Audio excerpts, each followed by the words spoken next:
Hey, my beloved darlings. That's me back for some more story progress. Let's see. I did a little bit of adventuring in the meantime. I've kind of like explored the map with a friend.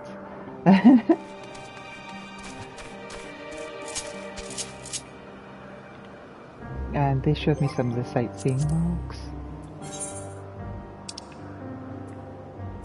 Let's see. Lucasonic horns. Researchers of a small fleet runs unlike their colleagues in that they seek to manifest new creations with the age of creation magics.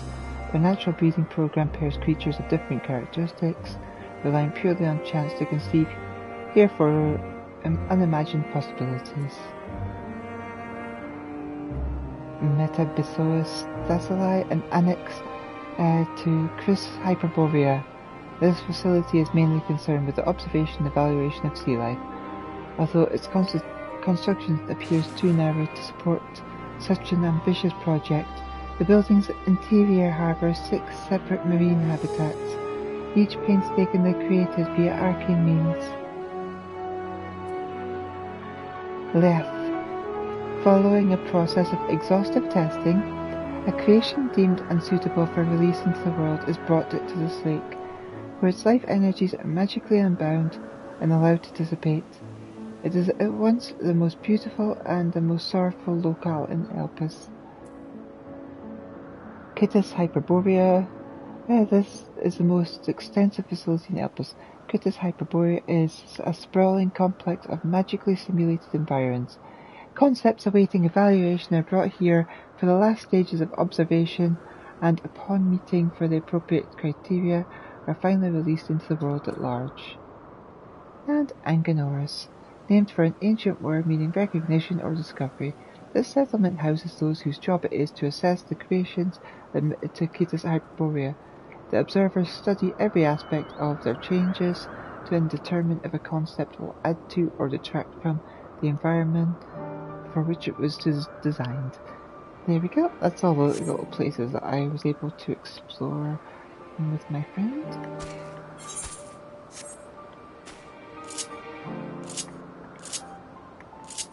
Alright.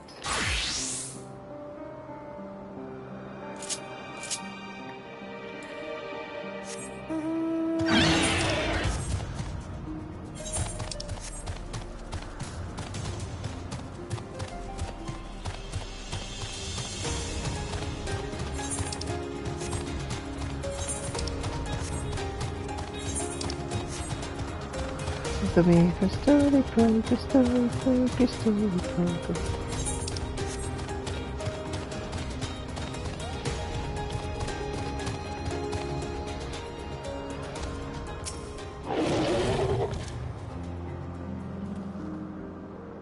The future, our future.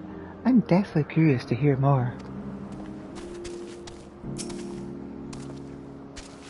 And there I thought you were a harmless stray familiar. As far as I'm concerned, this nebulous talk of the future and changing history, that can wait. First, I mean to find out exactly who you are and what you hope to achieve here. Well, you'll find out in time. Remember my name.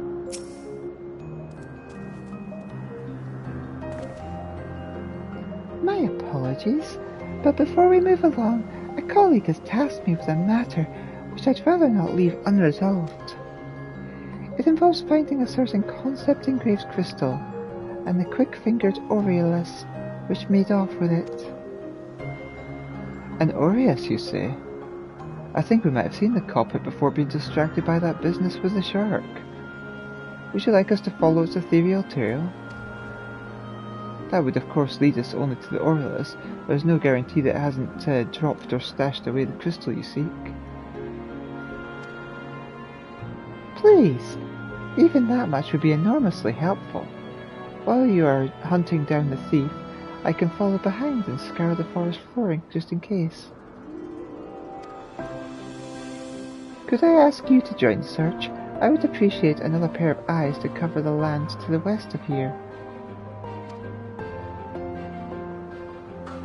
Many thanks. There's a small bridge leading to Poitin Oikos. Let us meet up there once we've exhausted our efforts.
That wasn't difficult.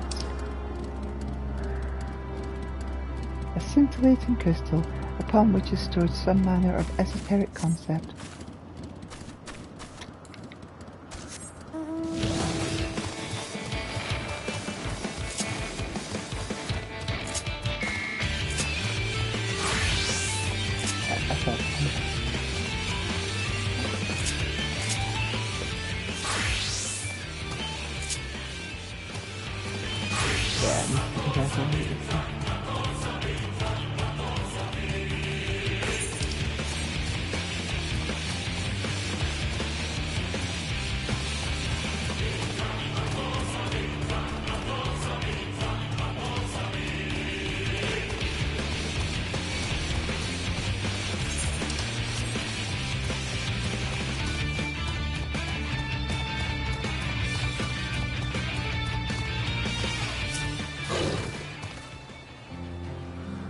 The problem you present is vexing enough, without adding the old ism into the equation.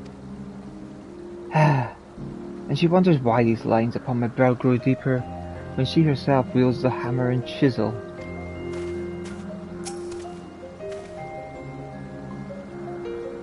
The Azems, both mentor and student, are a force to be reckoned with. I find them a delight, personally, but they have a habit of making Emmett Selk look as if he bit down on a sour grape. Oh no, not the low-res grapes.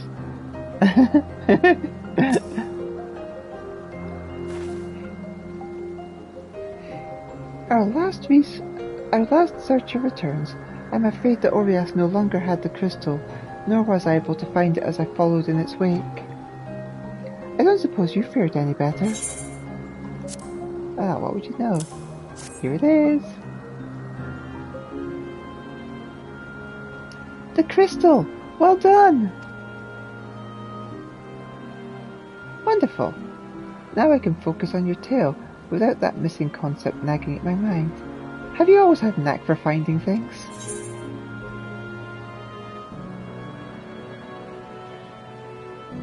I've often been asked to do so.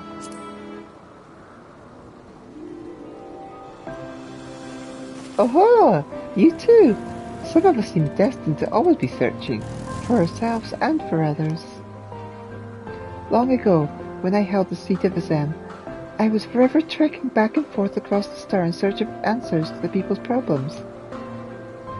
Naturally, the need for such journeys has lessened considerably since I trusted the position to my whimsical successor. Yet I am still eager to come running should an old acquaintance or new interest require my personal attention. That is what brings me to Elpis, in fact. Many times has my presence been requested, my opinion sought concerning the habitat of this or that creation. Agreeing to help locate that missing crystal was a minor distraction, which now promises to be a major revelation. How strange and wonderful it is the way one thing leads to another, wouldn't you agree?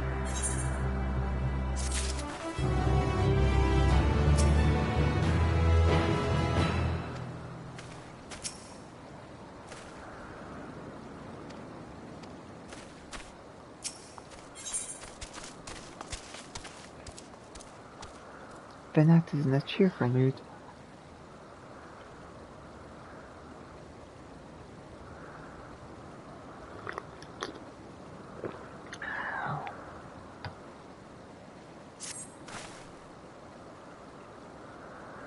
Thank you again for your timely help. Now then, 'tis time I returned this stolen property. If you would go on ahead to my accommodation, I will join you as soon as I have attended that task. Follow the path straight ahead to the building at the top of the slope. I have the entire place to myself, so we can speak without fear of being disturbed or overheard.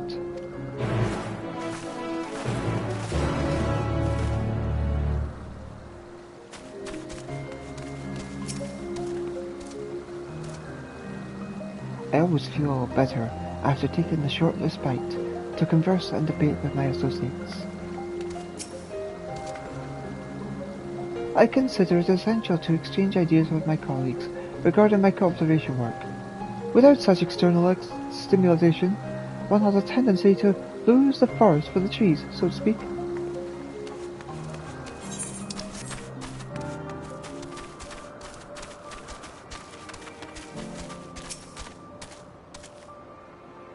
What was on the agenda for today? There was observing the opposites there, and after that...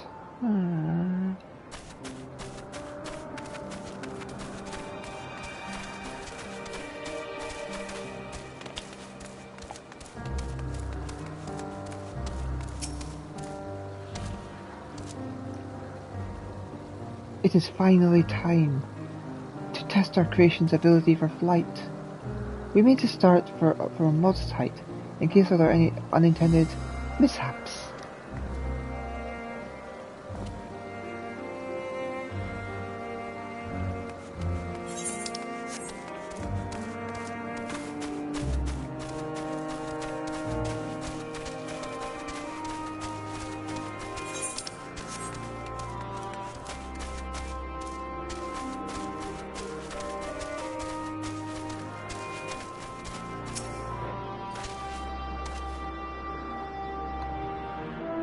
Oh, hello there.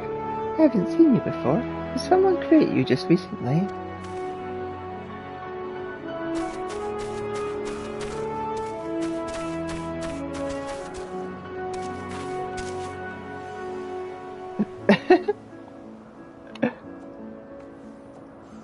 It's like, hey guys, just hanging around.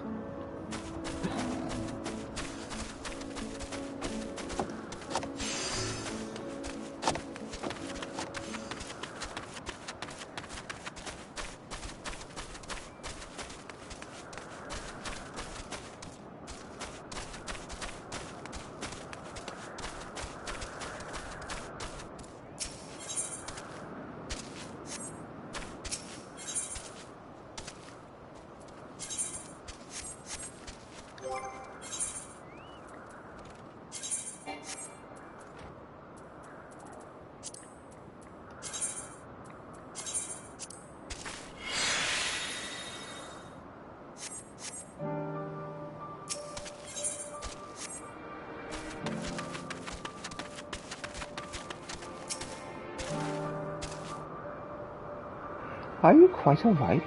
Even for a mere familiar, you appear to be suffering from a most distressing dearth of ether. Do let me know if you require help, yes?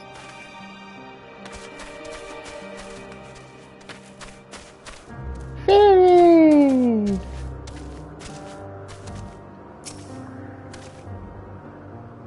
I am a taxonomist, an artist in the medium of names. It is my job to adorn the flora and fauna of ethers, such as these creatures you see, with names befitting their natural beauty.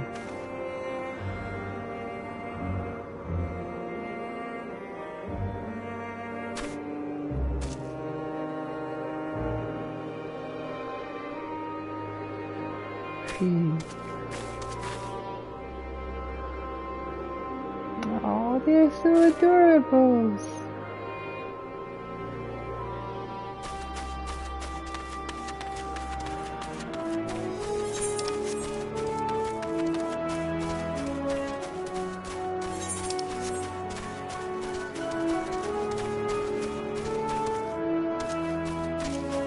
Guess we go in here.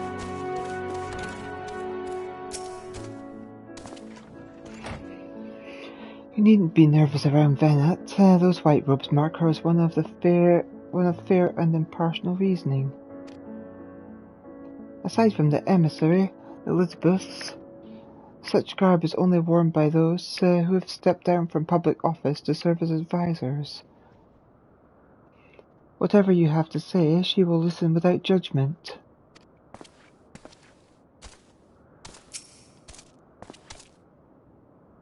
Yes, this will be far more comfortable than interrogating you on the side of the road.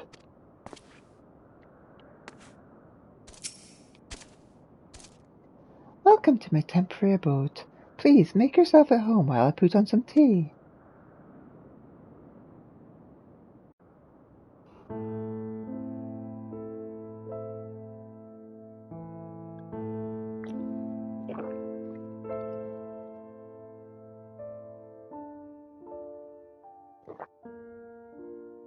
A wonderful aroma. I feel more relaxed already. Would that I had sweetmeats to offer, but I travel light out of habit. There's plenty of hot water though, so please have as much tea as you like. Now then, will you tell us your tale?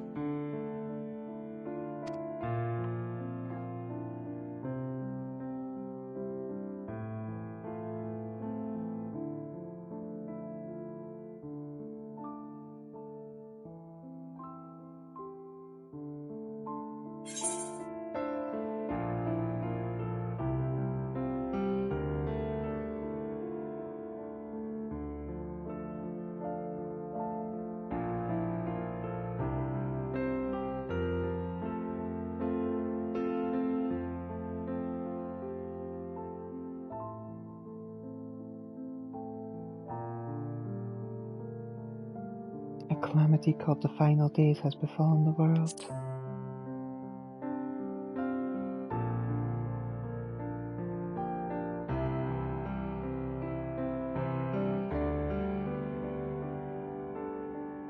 Why don't you start from the beginning?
Preposterous!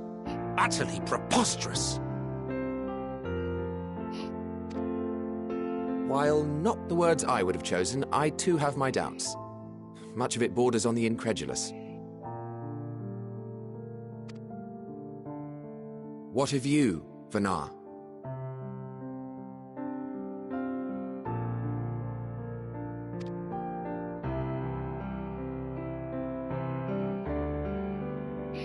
Not knowing the precise details of the first final days, it is difficult to determine the veracity of the tale. Supposing it is all true, I must ask myself why I would do what I did.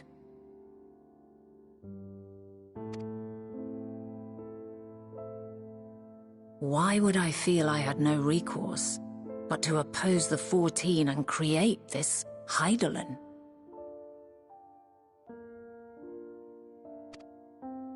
Circumstances change, of course, but it would not have been an easy decision regardless.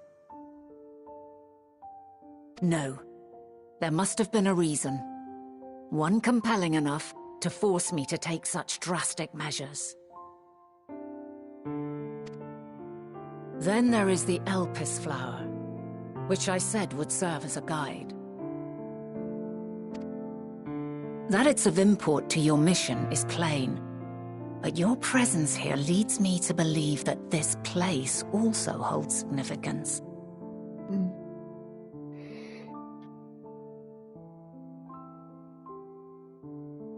But what could it be? What are we meant to accomplish? Might it not be simply thus? In the future, whence she came, the final days could not be averted. Mankind has no choice but to flee the star. By alerting us to that eventuality, perhaps you wish to pave the way for other futures. Theoretically speaking, it is a possibility.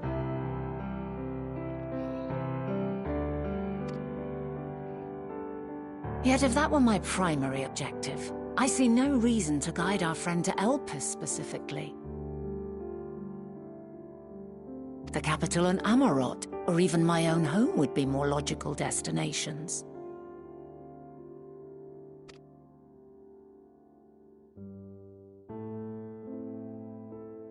True, true. I note also that Hydaelyn did not specify a point in time to which she must return.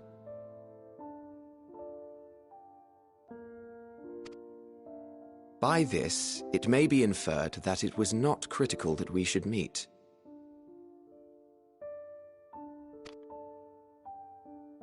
Alternately, she had reason to believe that our paths would converge, coincidental though it may seem.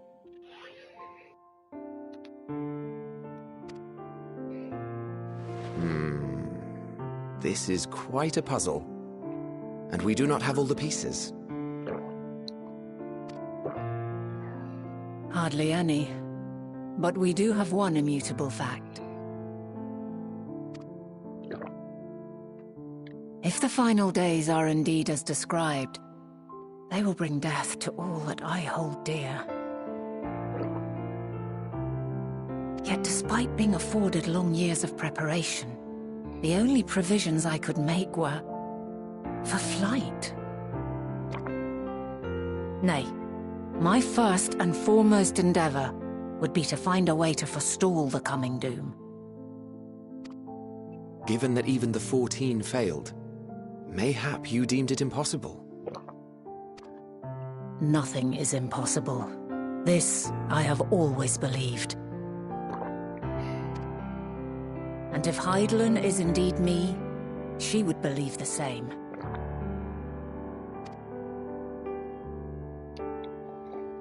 Listen to yourself. Are you seriously entertaining the notion that you are a messianic figure in some far-fetched tale?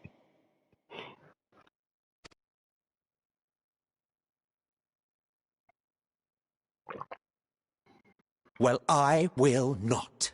I refuse to accept that our world could be undone by some unforeseen calamity. I also take offense to my portrayal as a megalomaniacal madman. To sacrifice oneself for the star is a noble act, and I would hold those who gave themselves to this zodiac in the highest esteem. Yet, you claim I recreated Amarot and populated it with phantoms of our people? A bizarre indulgence that would be insulting to their memory. Worse still, I even invited you there. Literally invited my own downfall. Why would I do something so idiotic and inexplicable?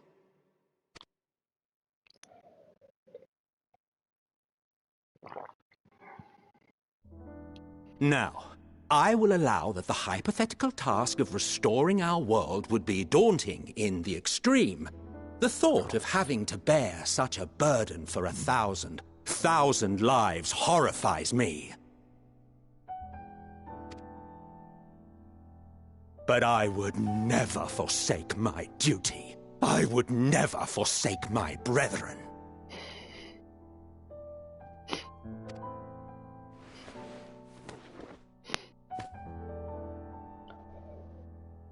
You do not know me. I've had my fill of your fiction. I will return to my duty, and you will not bother me again. Really more than you realize. Emet-Selch! Wait!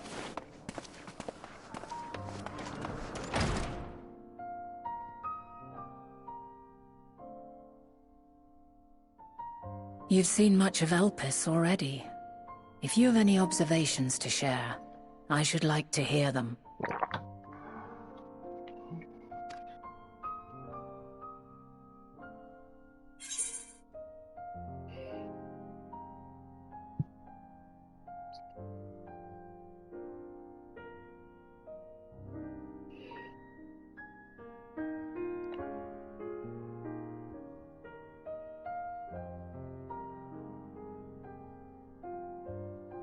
Dynamis is the key to all this.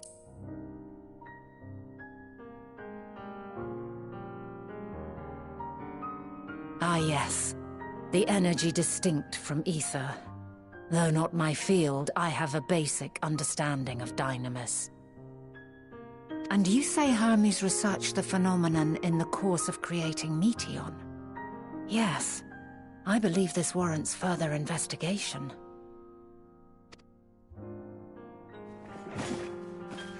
With that settled, 'tis time for action.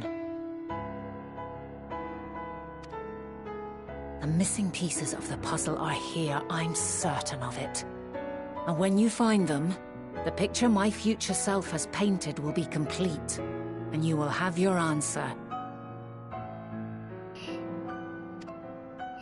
And suffice it to say, I will aid you in your quest. At least you believe me.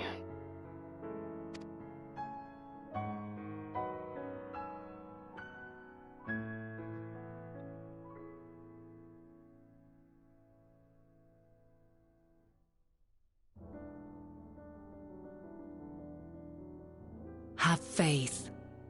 If Emmet Selk is the man Azum described to me, we've not seen the last of him.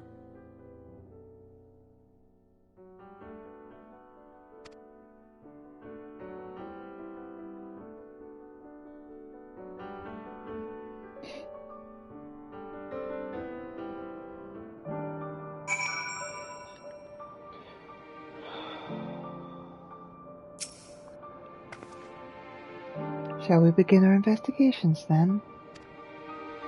I am acquainted with Hermes, of course, but only as a visitor received by the chief overseer of Elpis.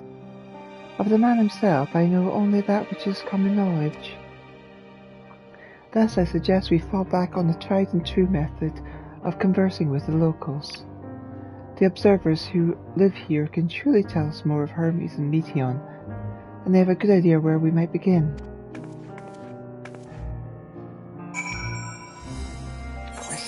Explosions everywhere.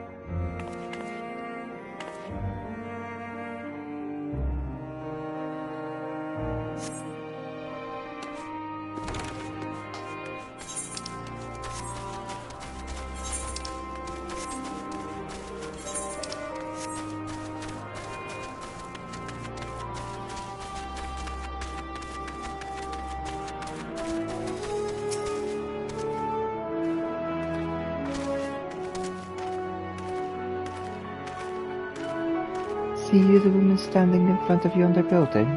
Her name is Ismene. She is the one who made arrangements for my stay in Elpis, and from what I recall, she has held her position here for quite some time. Chances are she can provide us with some insights. Go and ask your questions. I will help with drawing out answers if need be, but I leave the choice of topic up to you. Let us speak with Ismene. You know more of this coming calamity, so I think it's best that you lead the conversations.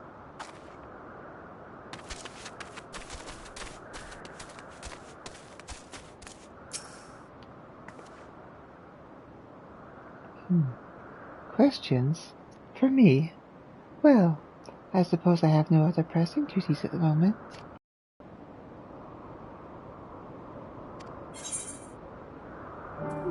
Questions.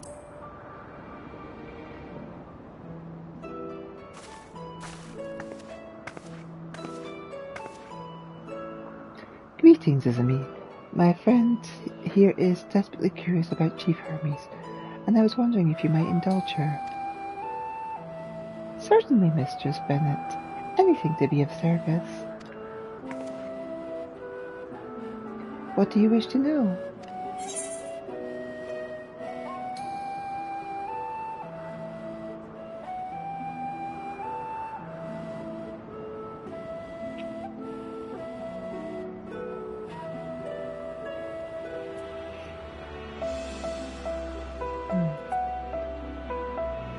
What are Hermes' interests? His interests? Well, he is an authority on flying life forms, and has an expansive knowledge of living creatures in general. Is that what you wish to know? How would you describe him as a person, as a colleague? He is a quiet man, reserved you might say, and occasionally somewhat poor with his choice of words. His reticent nature, however, does not prevent him from carrying out his duties as Chief Overseer. I hope that answers your question. Was there anything else?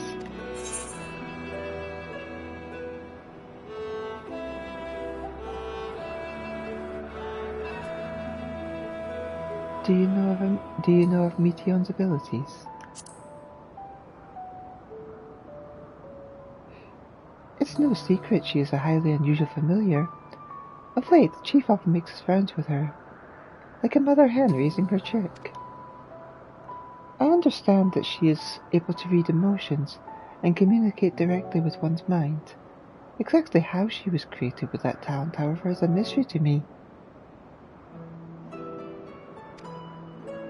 My apologies, I wish I could explain her nature in more depth, but I've not had occasion to discuss it with Chief Hermes.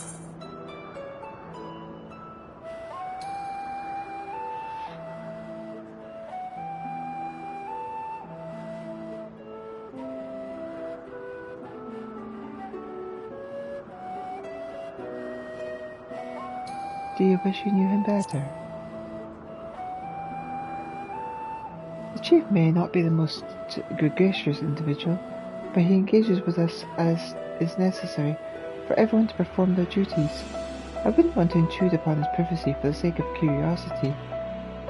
Though, if you wish to learn more about Meteon, you could try speaking with Tiamos, another expert in the creation of flying concepts. He should be conducting his observations on the banks of the stream somewhere to the east. Oh, and, unless you take a particular joy in rambling discourse, I suggest you keep your questions concise. We shall keep that in mind. Thank you for your patience and insight. Think nothing of it. If there is aught else you need during your stay, please do not hesitate to ask. Come, Elita. I think we've taken enough of Ismi's time.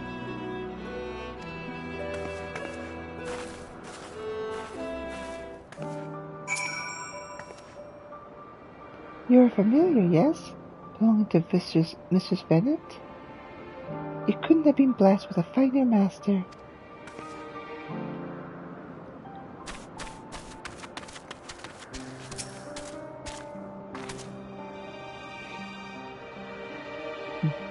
Our investigation is off to a fine start, wouldn't you agree? From here I propose that we split up. I shall continue making inquiries with the resident observers, if you could track out the colleague Ismi mentioned. While I did feel compelled to interject once or twice during that previous conversation, you seem more than capable of drawing forth the answers you seek. All I ask is that you watch your footing around the stream. We can meet back here once you've finished speaking with Tiamos. I will start with one side of the compound and make my way through, speaking with as many people as I can. We should have plenty to discuss upon your return.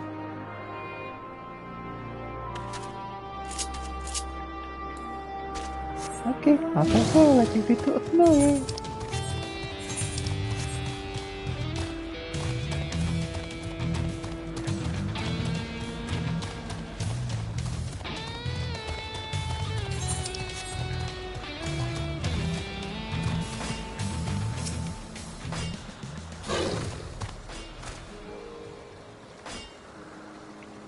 Yes, I am Timios, but please keep your voice down.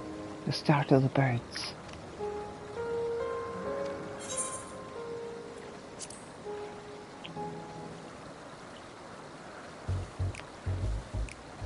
So, what is it you wish to speak about?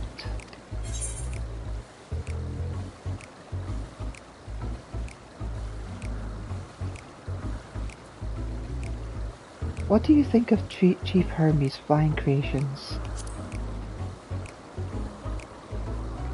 Chief Hermes' work? A worthy subject indeed. Those beings which soar through the clouds, majestic and graceful, are ever a favourite of creators. Even now, with so many varieties in existence, the flood of newly imagined concepts continues unabated. What sets the Chief's creations apart, however, is how they benefit from this boundless knowledge of the celestial realm. Birds climb so high that they disappear from view, others which traverse the boundless sky in moments, and all without riding the currents. I know of none save he who can conceive such marvels. Even we who prize elegance of form above all else are dumbfounded by his genius.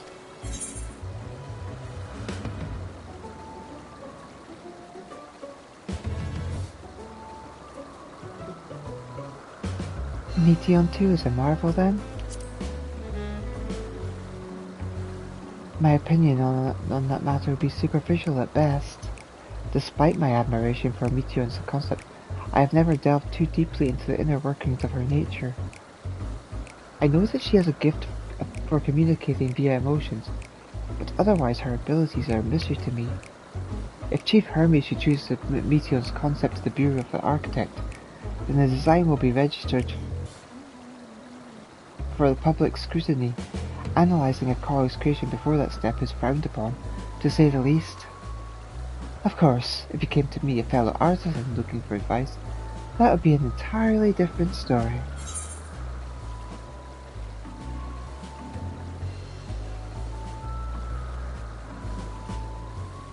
Do you know of Dynamis and Entelekes? Dynamis and Entelekes? Those terms do sound vaguely familiar. Was there not a flower made here in Elpis which exhibited properties of one or the other? It must have been centuries since I last heard anyone speak of such things. Has there been a resurgence in interest? Then why bring up the subject? I am flattered that you sought my insight, but I cannot afford to neglect my duties for the sake of idle chatter. Now, I must return to my observations. Surely you have your own tasks to attend to.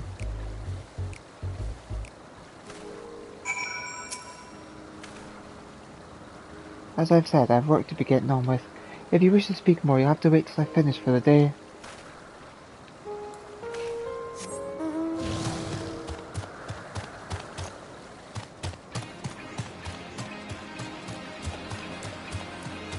They talk to you. I always feel much better after taking a short respite to converse and debates with my associates. I consider it essential to exchange ideas with my colleagues regarding my observation work.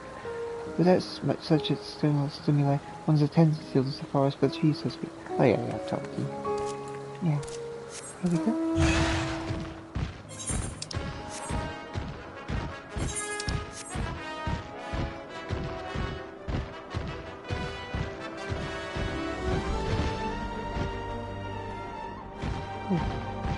I've talked to you, so have I? Well, aren't you a doughty familiar? I'm not one for fighting myself, but if I had one such as you by my side, I would no doubt feel a great deal safer.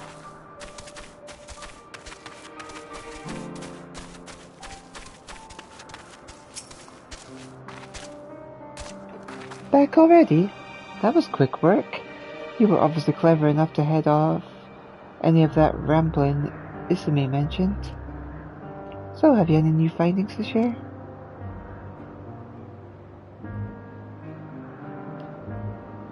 I see, even an expert on the field has little understanding of Meteon's capabilities, let alone awareness of Dynamis. My questions resulted in much the same answers. Hermes' colleagues views Meteon as his personal project, and could provide no details beyond that which you just told me. Which leads me to believe that the only person with any significant knowledge of Dynamis is Hermes himself. Yes, we've made some progress here, but more information is needed if we are to reach any definitive conclusions.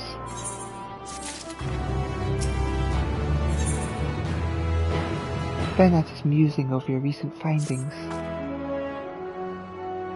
At present, the strongest link we have to the final days is the power of Dynamis, and the entelechies which control it. Yet most scholars are only vaguely aware of these terms, let alone study them in any depth, except for Hermes, it seems. Thus I am inclined to stay our current course, and learn all we can about the Chief Overseer and his familiar. And on that subject, was there aught else of note you can tell me about Meteon, aside from our unorthodox method of communication?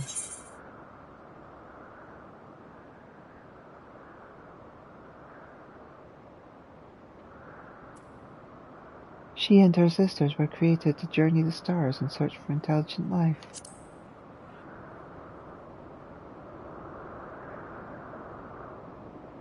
I rather wish you had mentioned that earlier. In any event, would you care to elaborate?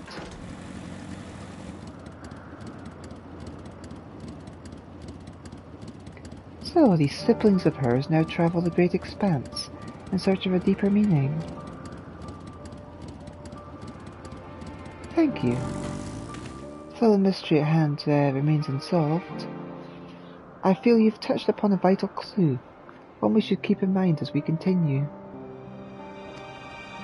Next, I propose we take ourselves to Peripetia Crystalline, not far from here. Just follow the path to the west.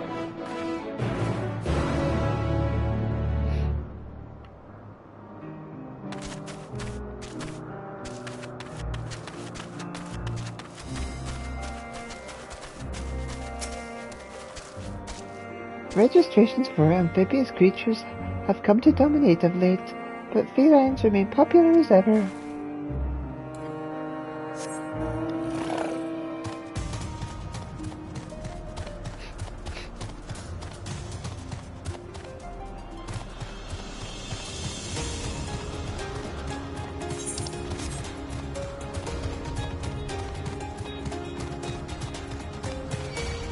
I knew it.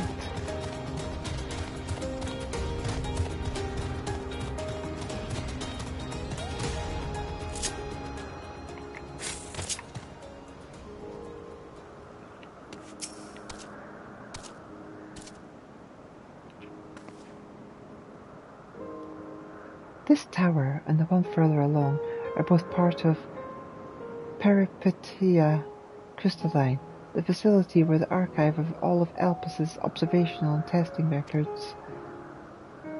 Despite how they appear from the outside, the interior is actually a vast area of magically interconnected spaces which, while fascinating, is not the reason we are here, is it? I shall cut my architectural lesson short and see what those two archivists have to share. If you could find someone to speak to over at the other tower, I shall join you there anon.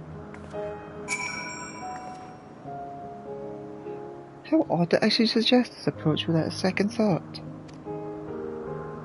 You come from a time and place that's dramatically different, yet here we are working side by side, or apart as the situation demands, with barely a word of explanation required. No matter the centuries which separate us, we are of the same star. We share a connection, and I hope that together we might find the answers you seek.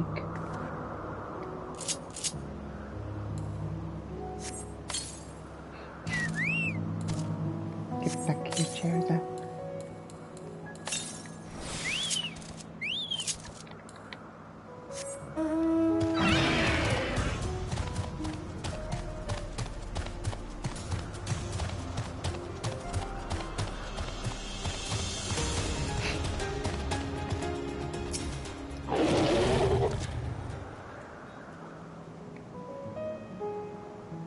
You have questions for me? Certainly. Just a moment while I conclude my current appointment.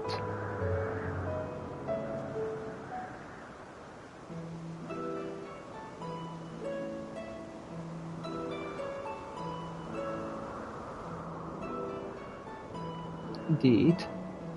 So, if you could provide a comprehensive log of these behaviours, we should have sufficient data for official records.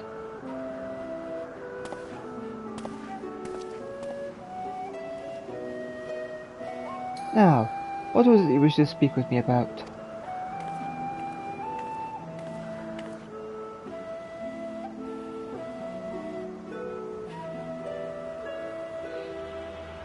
Chief Overseer's personal research project, and by that I assume you mean Meteon. Such undocumented studies are difficult to track. After all, hardly a day goes past without seeing a researcher trailed by one creation or another. I'm afraid I cannot tell you exactly when Meteon appeared, only that she now spends much of her time at Chief Hermes' side. Although I do recall an interesting tale my dearest Ghislaine shared with me.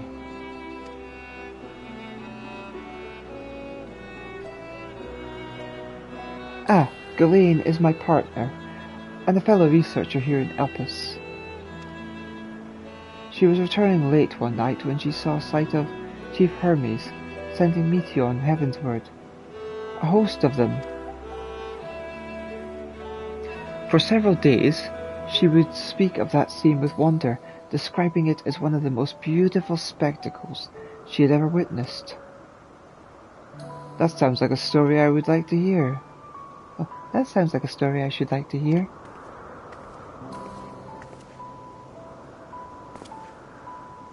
Mistress Vanat, I thought you had already returned to the surface. Permit me to thank you again for your invaluable contribution to our concept placement proposal. Pray do not mention it. As you say, my original plan was to leave after that task, but I have since become engrossed with Chief Hermes' research. Would you favour me with a retelling of the sight which delighted your Ghislaine?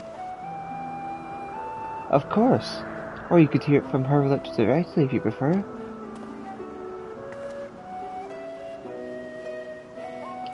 At present she should be observing a subject in Metabaseus Thessaly. She does enjoy her time there, watching the sea creatures hunt and play, gazing upon the salty waters of the world's oceans, recreated in such sublime detail.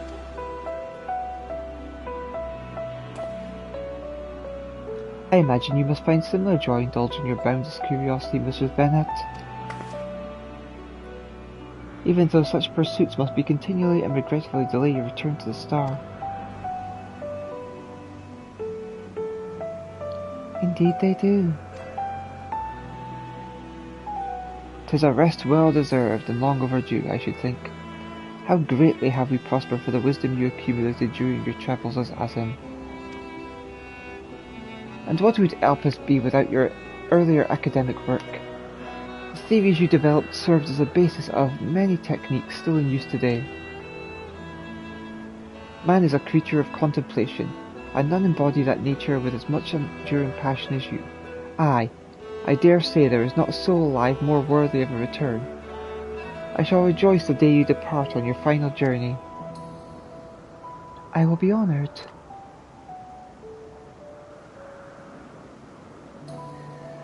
Well, shall we take this opportunity to meet up with Ghislaine in person?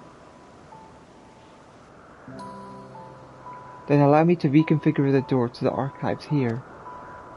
It will take you up to the Skyway and spare you the need to avoid hostile concepts on the ground. That would be most helpful, thank you.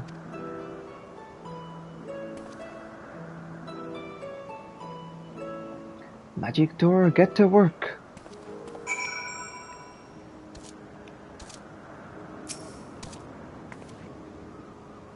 The other archivist said not we hadn't already heard, but this story of Ghislaine sounds promising.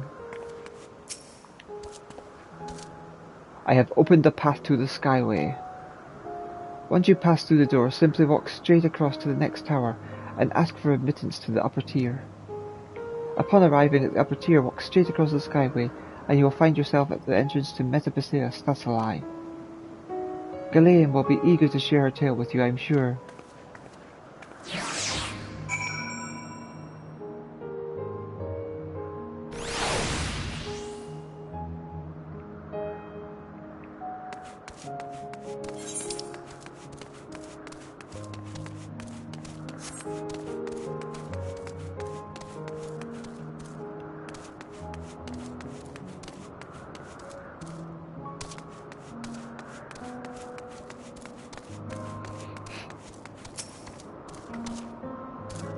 The tower head is still part of the Parapetalia crystalline. We'll need to ask for further passage through through the upper tier. Mistress Vinette, just passing through. Now allow me to prepare the path. If you need further assistance, there is always an observer or two on the upper skyway.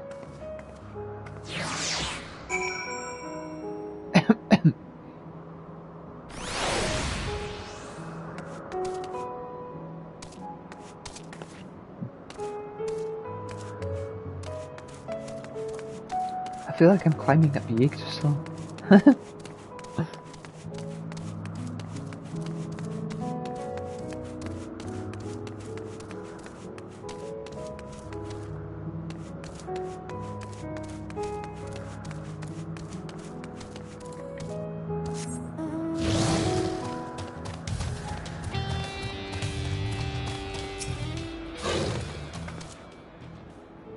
That door leads to the Thassaly, but perhaps we can trouble this person for assistance with finding Ghislaine.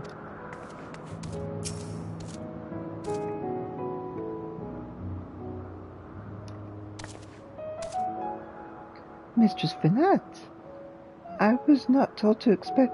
We would have prepared an official welcome. Please, there is no need for a fanfare. I only wish to speak with Ghislaine, if that might be arranged. Yes, Ghislaine, of course. I will inform her immediately. Ah, but she may be engaged in the testing phase. You could be in for something of a wait. Should I let her know that your business is urgent?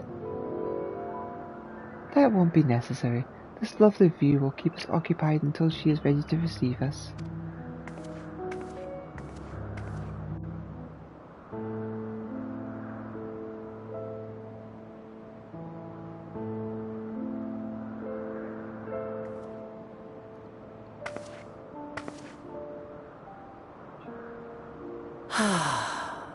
A delightful breeze and a breathtaking view.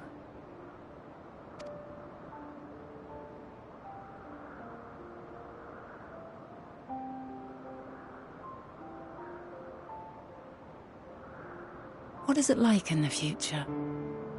Is the world still a beautiful place?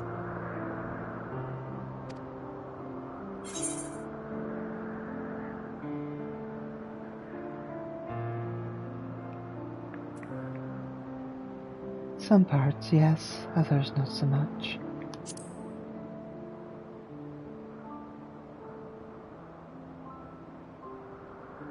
Dark hidden places, rife with danger.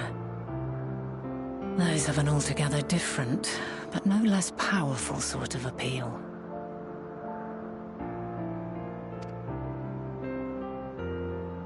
While we wait, will you not tell me about your adventures? Well, not the portentous events which led you here, but the simple delights all your own. By learning about the future world, I may gain insight into future me's plans. But more than that, I have an interest simply as a fellow traveller. Short of going somewhere oneself, there's naught more stirring than hearing another's account.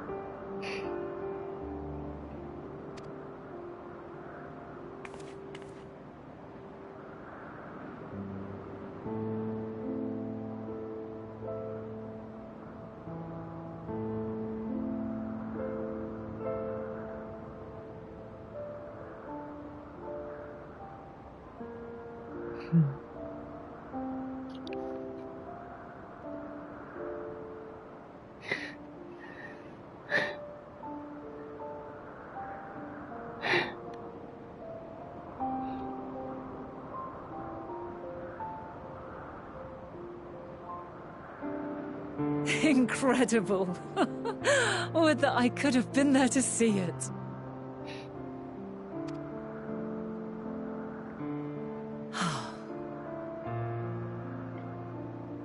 Yours is a harsh and unforgiving world. Yet in spite of this, your brethren hold fast to their virtue.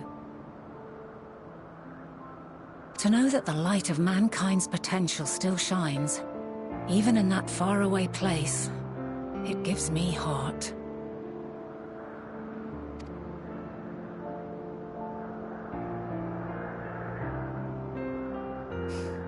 Thank you for regaling me with your tales. I will treasure every word.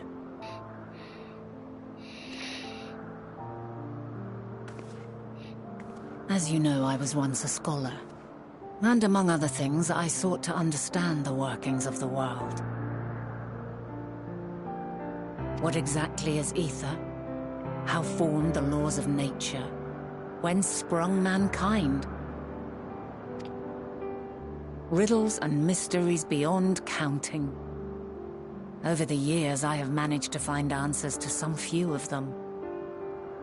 Yet rather than attain a sense of mastery, the more I understood, the more I came to hold the world and its miracles in awe. We too are miracles, each and every one of us, born of the warm breath of life that traverses the heavens, swirling through eternity. When I fully grasped the improbability of our existence, nothing felt impossible anymore. If it could be imagined, it could be done.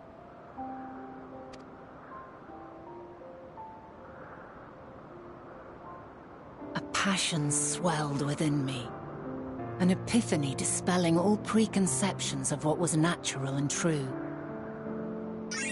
And a presence without, immense yet intimate, fate perhaps, holding us in its tender embrace.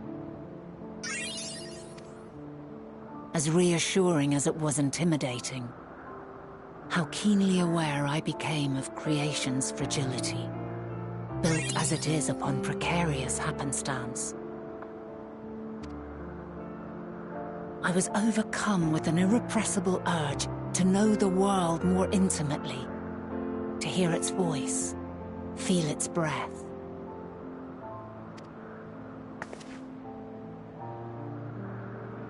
I ventured forth on a journey that very day, so very long ago now.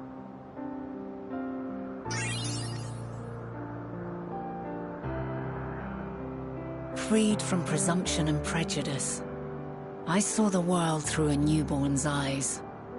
Everything fresh and new, and so beautiful. Lands that stretched on forever. Skies one could drown in. The heartbeat of nature, silent yet strong. And amidst it all a people, beacons of light and life. Laughter that warmed my heart like naught else before. They are my meaning, and my purpose, my love. And so long as they need help, I cannot return to the star. Perhaps my future self is still waiting for it. A moment she can let go and walk unto the end. Safe in the knowledge that man will find his own way.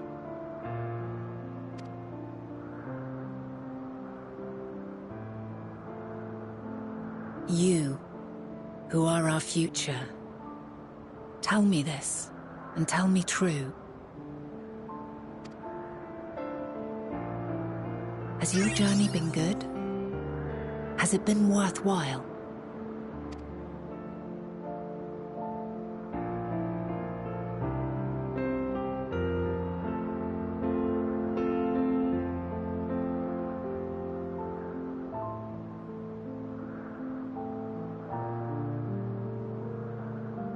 Pray forgive my lateness.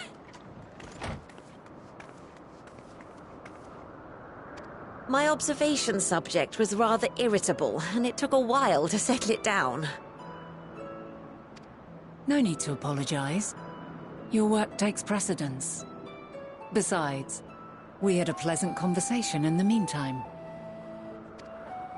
You're too kind. Now then, I'm told you wished to ask me some questions. Indeed. I've an interest in one of Hermes' creations. Meteon. You witnessed a host of them take flight, yes? Oh, that! Yes, I did. It was in the dark of the morn. I'd left the Thalassai after nocturnal observation. As I walked along, I spied a bright light climbing high into the southeastern skies. Then, in an instant, it was gone, like a shooting star, only rising rather than falling. But then another shot up, then another, and another. Intrigued, I made my way to the edge to investigate. And who should I spy on an isle to the south but Hermes and Meteon, the Matea, rather.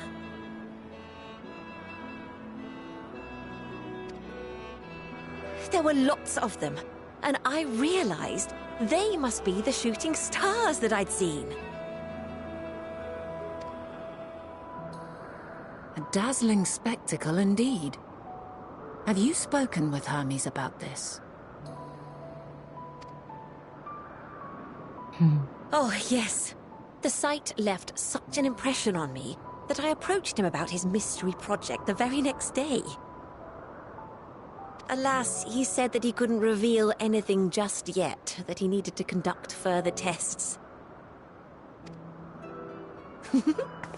It shouldn't be long now, though.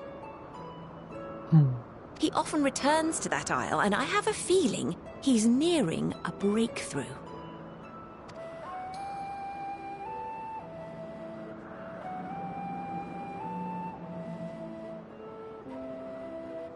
Splendid. We are likewise eager for the details. Well, that is all we wish to ask. Thank you for taking the time to indulge our curiosity. You're very welcome. It's always a pleasure to speak with other inquisitive souls. Oh, and will you be descending now? If so, I shall link the doors for you. Please.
So, another piece of the puzzle falls into place.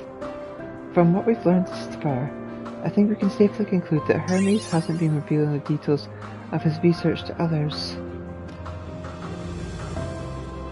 Which suggests that either someone will appropriate his discoveries and make use of them, or that Hermes himself will have a hand in causing the final days.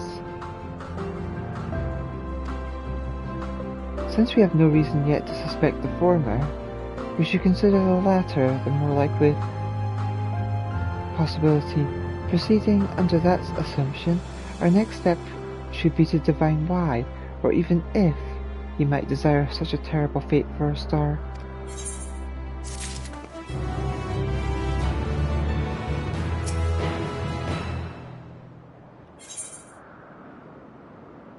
Bennett has a new course of investigation in mind.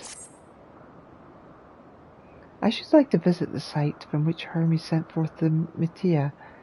If we are fortunate, we might find some hint of what drives this research of his. Ghislaine said she spotted them in the southeast, rising from an isle she could see from the edge. If we stand at that same vantage point, it should not prove too difficult to locate the isle in question. Let's take a look, shall we?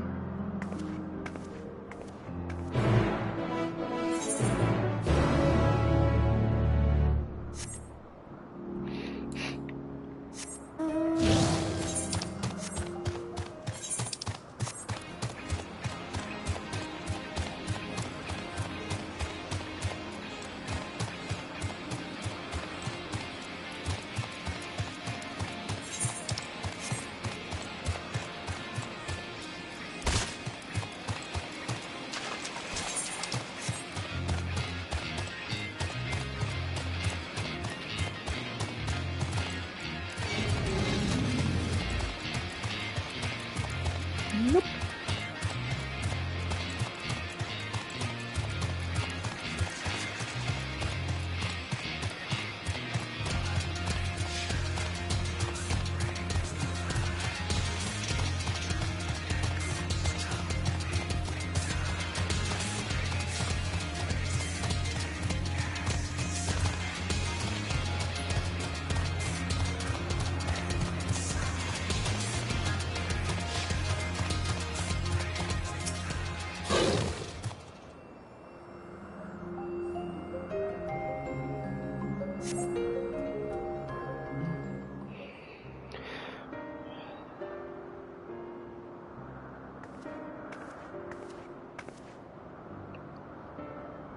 Now, if I were conducting some mystery research, where would I go?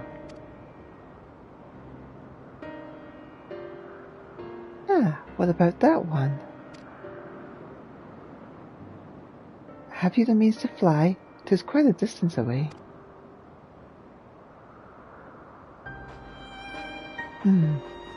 Inconvenient, but hardly an insurmountable problem. To me, Argos.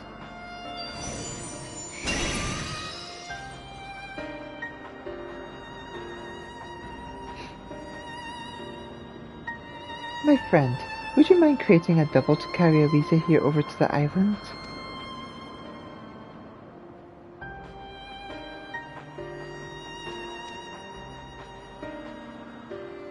Stubborn creature, there is no place on this great star we have not together travelled, and he still remains obstinate in the presence of strangers.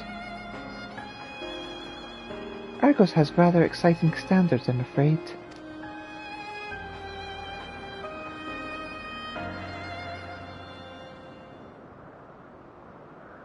What? You've ridden him before? Ah, your before meaning my after. Not at all confusing, that.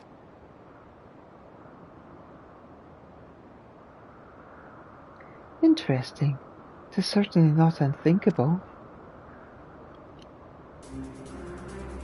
But speaking of the here and now, the quick solution is for us to face off in a sparring match. Demonstrate to him that you are capable of holding your own against me in battle, and you should convince Argos that you are worthy of his back. And besides, I might even teach you a thing or two in the bargain. Are you sure you want to fight against me? You seem doubtful, but useful lesson or not, it will certainly be a moment to remember, the memory of the distant past to cherish. What say you, traveller out of time?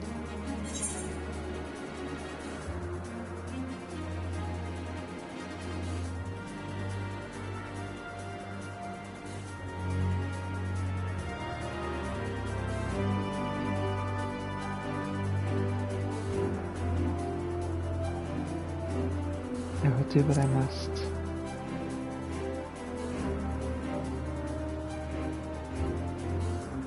I had a feeling you might say something like that. Know that you must give a good showing, however. Clear your mind and prepare your weapons. I await you at the clearing over yonder.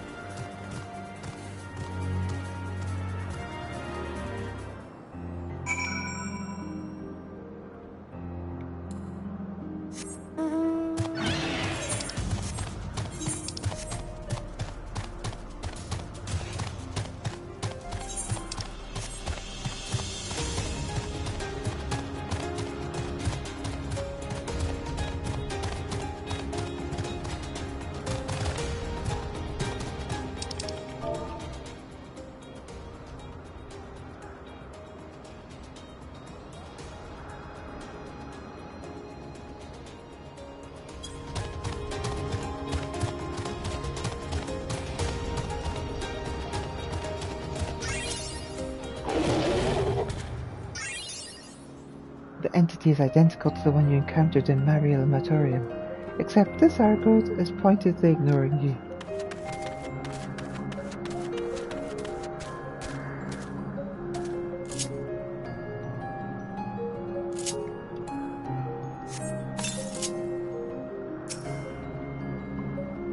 Shall we begin?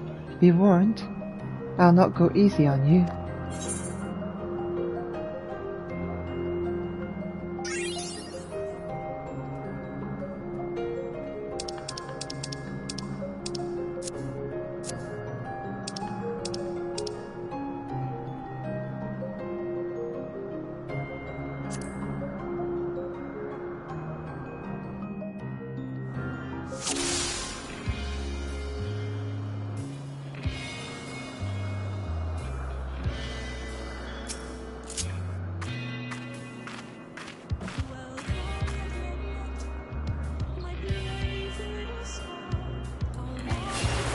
Let neither side hold back.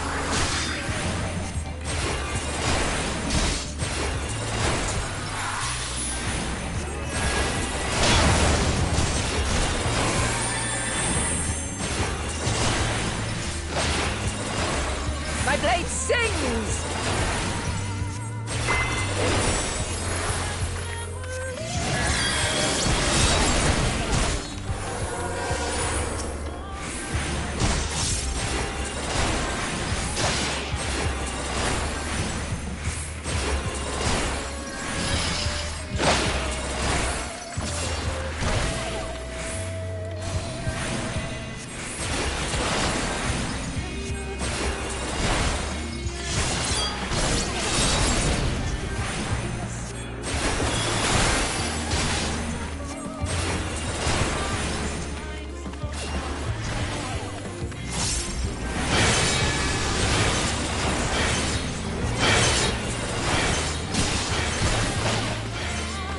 My blade sings!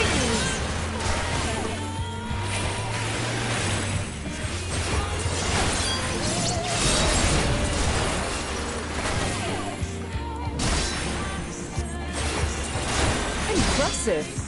I shall have to try something different.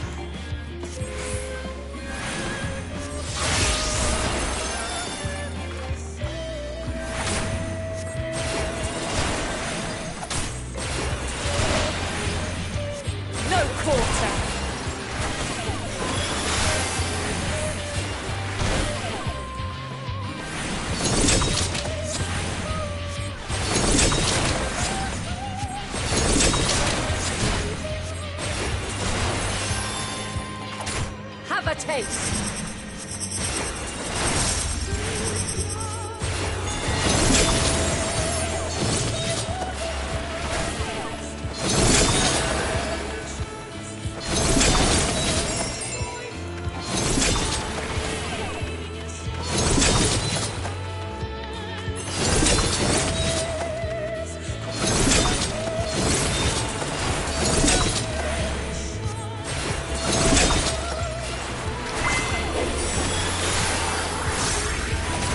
I see you won't be easily overcome, but neither will I.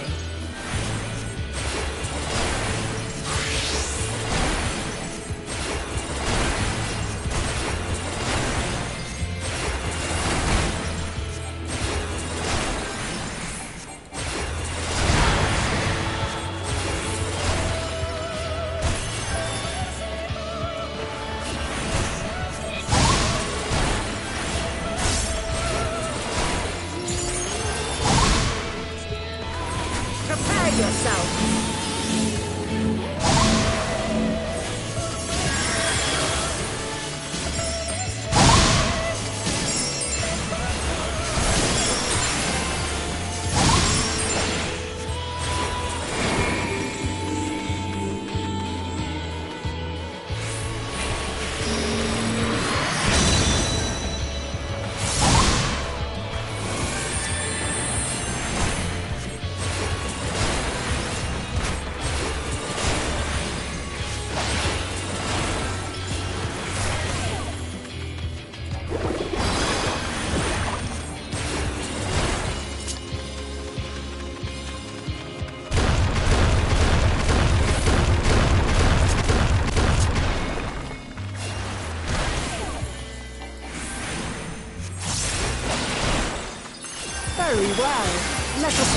final trial.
Shed your burdens and show me your strength of will!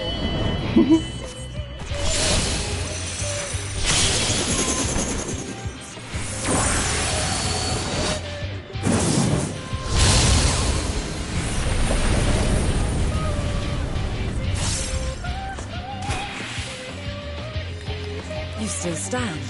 The people of your time are more resilient than I had dared hope.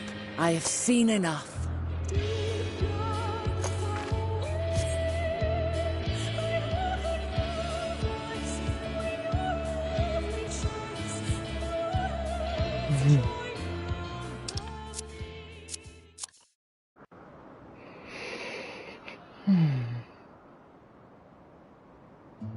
Twas my intent to finish it, but clearly I underestimated you.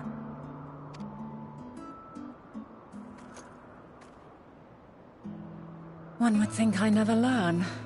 I made the same mistake with Azem when we first sparred. Despite being less than half my age, her strength was astounding. As is yours.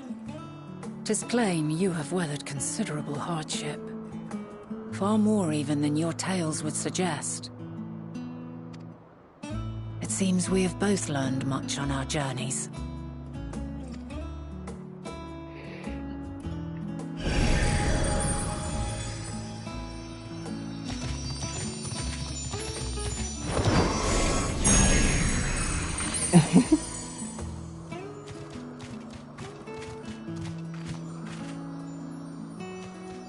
Well now, I dare say he has warmed to you.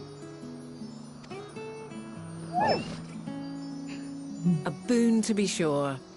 He never forgets his favorites, and is ever eager to come to their aid.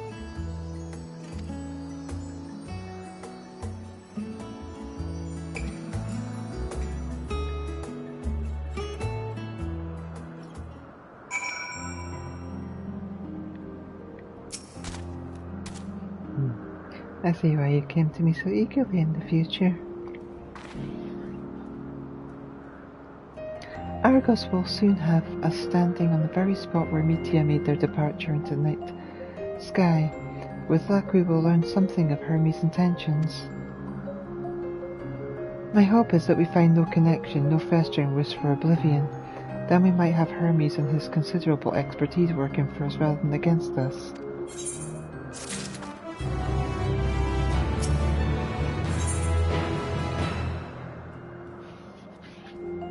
Venet has Argos and his double at heel.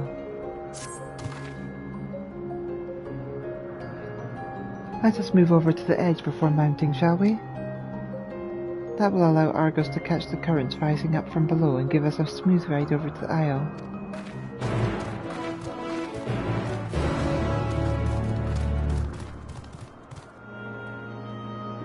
Basically, you don't want me to be lazy and just write them just now.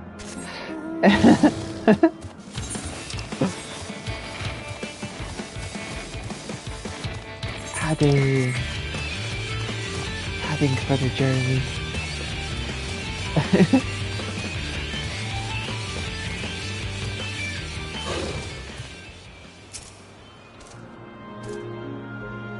Climb onto Argos's back and we can be off. You know, I honestly cannot remember the last time he carried anyone but me. Argos motions to his back with his muzzle. You've been given the go-ahead to hop on. Let's go!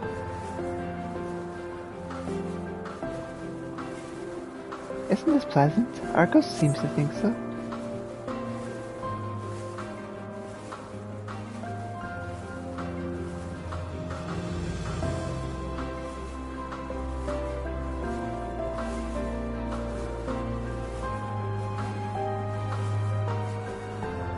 Now, what was the name of that tree?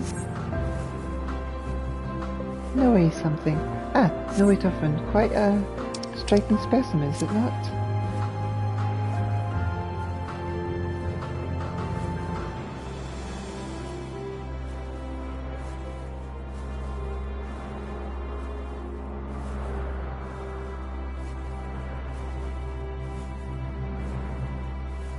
Brace yourself for the landing. I wouldn't want you tumbling off at the last moment.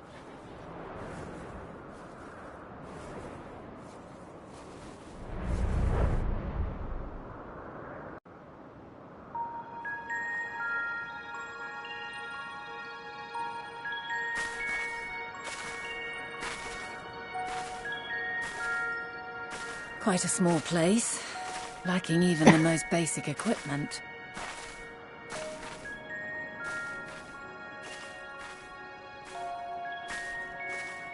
The present may yield no clues, but we may yet try perusing the past. Have you done this before?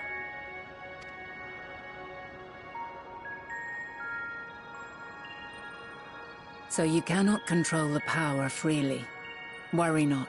I shall assist you. Come and stand before me.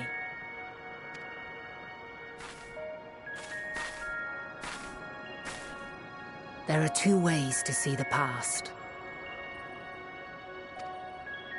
The first entails peering through the walls of the soul in the moment a subject is recalling a memory. The second requires no subject, and is instead a process of piecing together an event from ripples left in the ambient ether. As memories are etched upon the ether of the soul, so too are they etched upon the ether of the world. In this way can history be preserved. Such memories are given to fading, however, and can prove challenging to visit. But come, let us try. Close your eyes.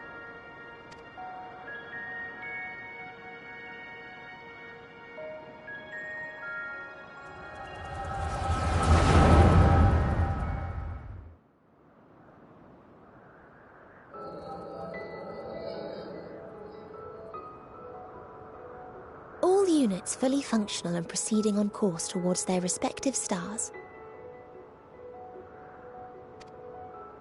Estimated time to completion of survey is 108 cycles. End of status report. Severing connection with shared consciousness.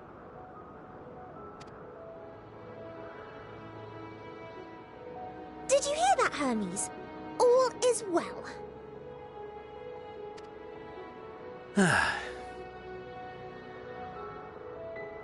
Yes. Good tidings at long last.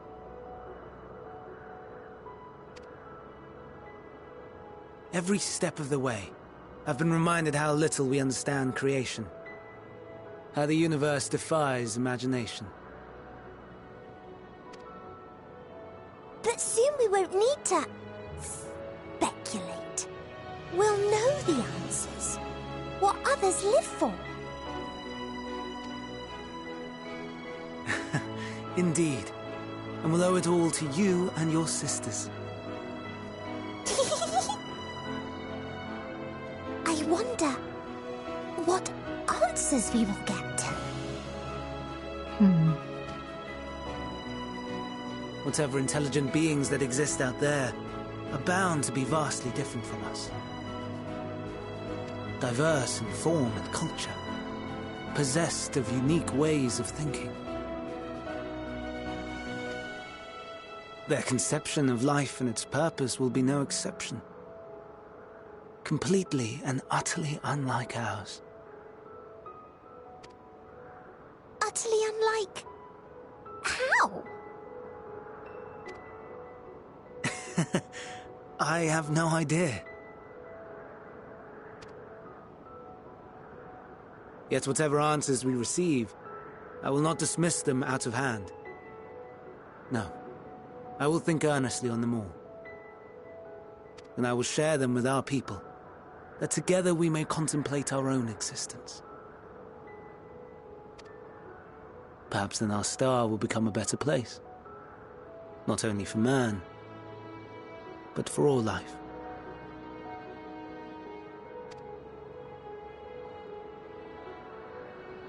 Meteon, though I gave you wings to soar the heavens, I did not teach you how to walk the earth. So loath was I to bind another living being. Come to think of it, Meteor reminds me of Garuda a little.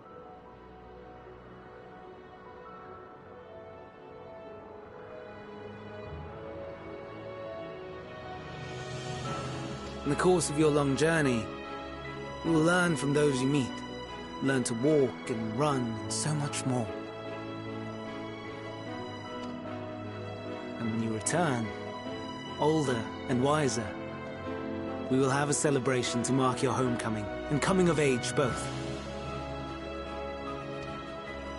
Or will there be apples covered in syrup?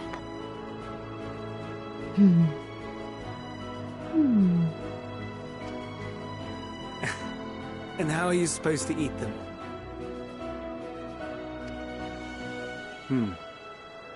Rather than food, perhaps...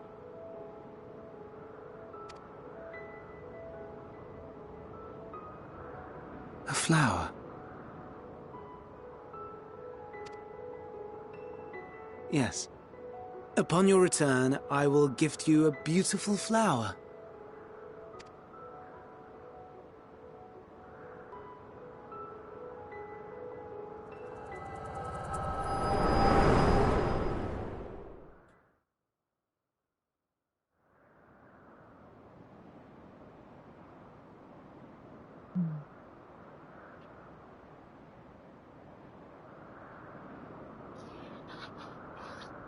So, what is your opinion?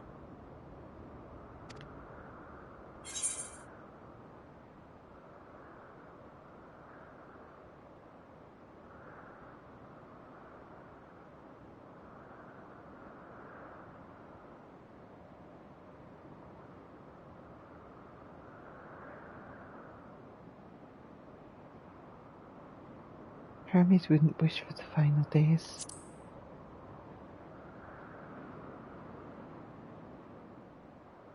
I'm inclined to agree. As we had suspected, the two are somehow involved. Yet 'tis difficult to believe that they would deliberately seek to end all life.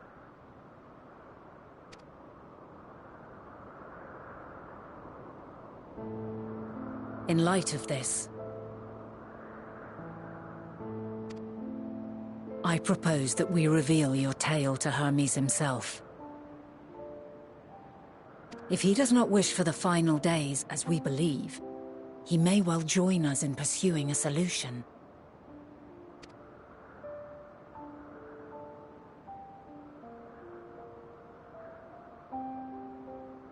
Then it is settled. Let us seek out our friend with all swiftness. 'Twould not do to let such a pure soul be blackened by tragedy.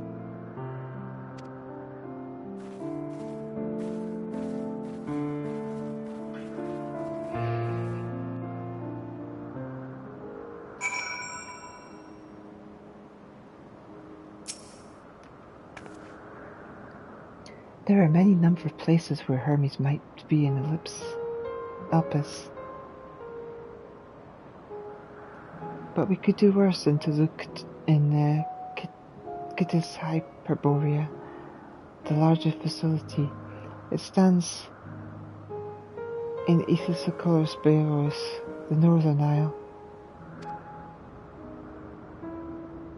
I wonder, Elita, for an institution which claims to judiciously research every species destined for release into the world, did you not question how they find room for them on so few islands? The answer lies within the Kittis itself. I touched upon the practice before back at the archives, where a vast area is stitched together out of multiple conceptual spaces. The same holds true for the interior of this facility and its magically constructed environs.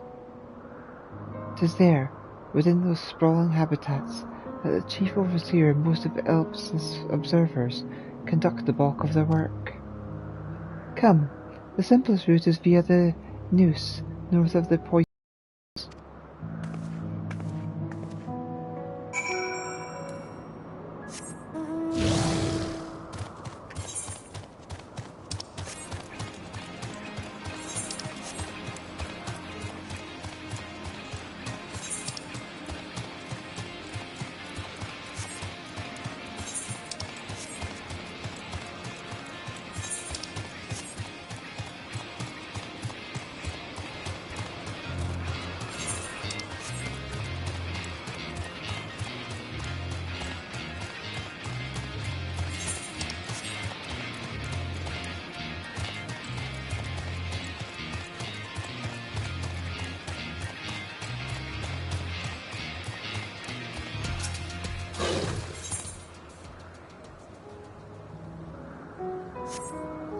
I can do these as Academia student. The Academia student wears an expression of concern as she scans the horizon. You're a visitor too, aren't you? Perhaps you might be willing to help me then. Did you happen to see a blue-haired woman in the area? She wouldn't have been wearing a mask. I see. She and I are students of Academia Einder, and we had intended to spend our downtime visiting Elpis together. We were just on our way back when she realized she forgot something back in Angarosis, so she ran back. That was the last I saw of her. She could be a bit, how shall I put it, scatterbrained, so she may have simply got lost on her way back. I would rather not search for her myself, but what if she comes back while I'm away? So if it isn't too much trouble, perhaps you would be so kind as to go look for her. Like us, she won't be wearing a mask, so she'll stand out in a touch. You'll find her in the area of 5 miles Notos, in all likelihood. If you do come across her, could you help her out a bit? See she makes it back? This blue-haired friend of mine can be, well, a little adult, to put it bluntly. If you haven't seen her, please bring her back to me, would you?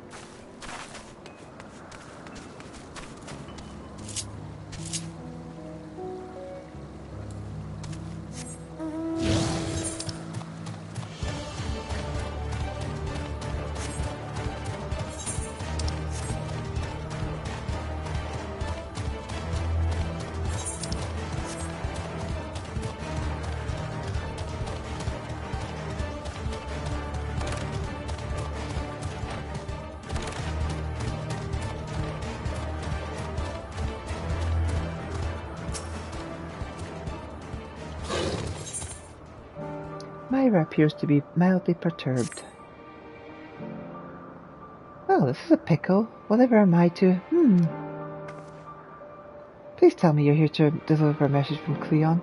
You are familiar, yes? Azim's familiar. Oh, and I do like the name, Elita. But if you belong to Azim, then what has become of a visitor from Amarot? He was meant to arrive some time ago. Our wildlife subjects are accustomed to the presence of long-term observers, but when someone outside of Elpis comes to visit, the reactions can be somewhat unpredictable and occasionally violent. Would you be so kind as to track down Cleon and see that no harm has befallen him? Visitors don't wear masks, so it should be easy to spot. and if you do happen to find him in the process of being mauled, you have my permission to terminate the offending subject. Safety first. I will stay here and search the immediate vicinity. In case our visitor arrives in the meantime, do point him in this direction should you manage to locate him first.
Yes?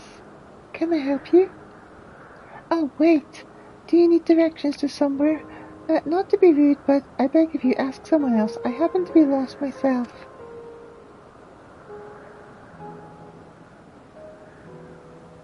What was that? The woman asked you to come and find me? That'll be my friend, no doubt. How embarrassing. I hope to keep this hopelessly directionless side of me under wraps. I feel terrible leaving her like that, but I'd clean forgotten the task from one of my professors. I rushed back to collect the item I was asked for, which I found, thankfully, but got rather turned around when attempting to return. But don't you worry about me. I'll be fine on my own. Now, if I'm right, then following this road east will lead me to a teleporter. I think. I know.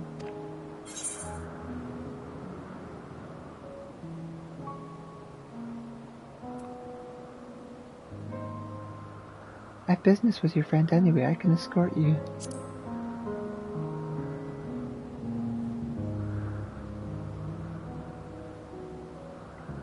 You mean it? Truly?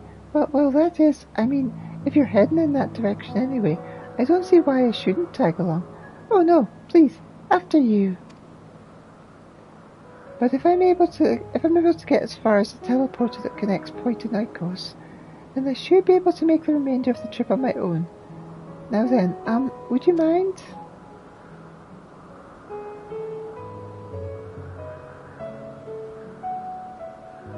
The blue-haired student is now accompanying you. Keep out your side because...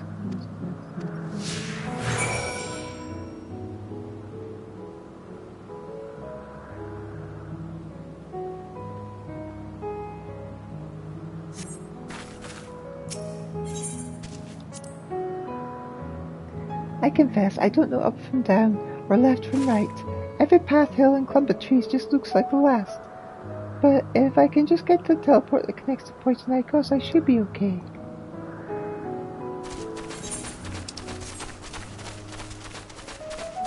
Have to remember that I cannot go on my mount whilst I'm escorting.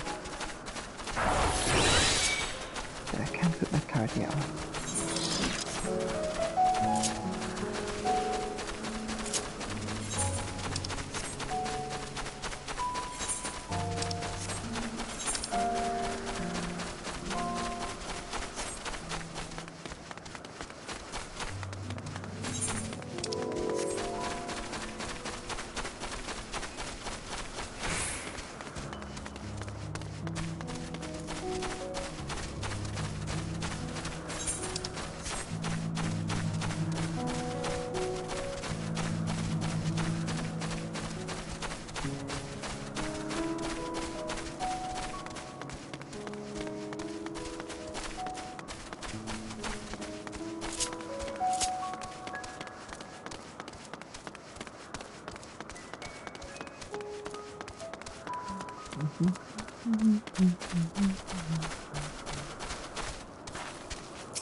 What a relief it is to see such a familiar sight.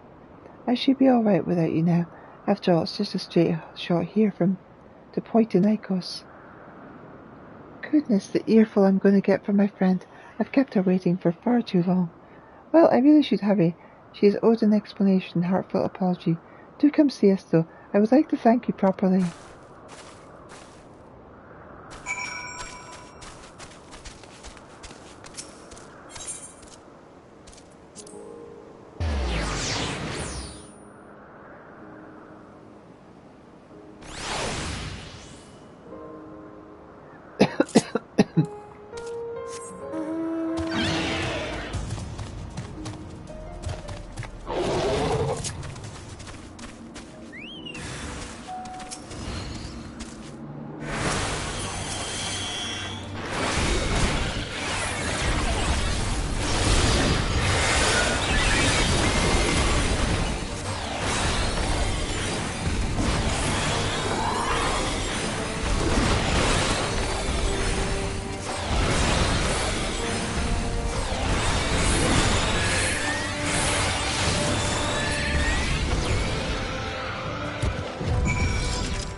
Thank you for taking the initiative. I wasn't sure about the etiquette of destroying a creature under observation.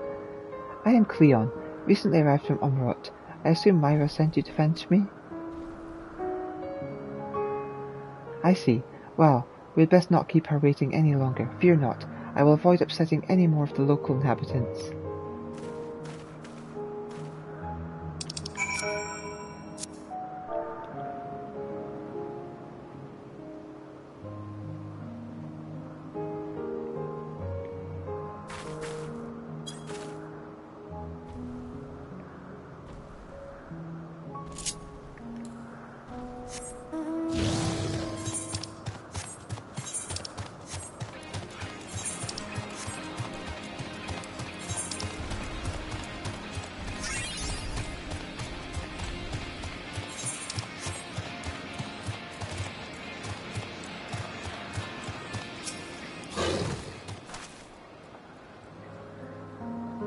I should have been upfront with my friend and simply told her why I went back. The blasted pride often gets in the way.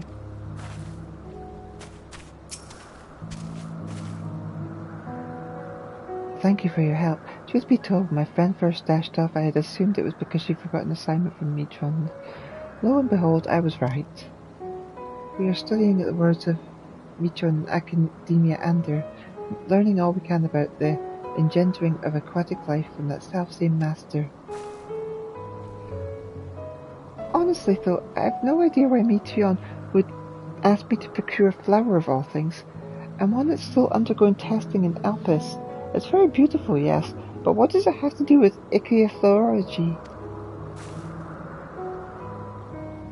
Well, nothing, but that's the point, surely.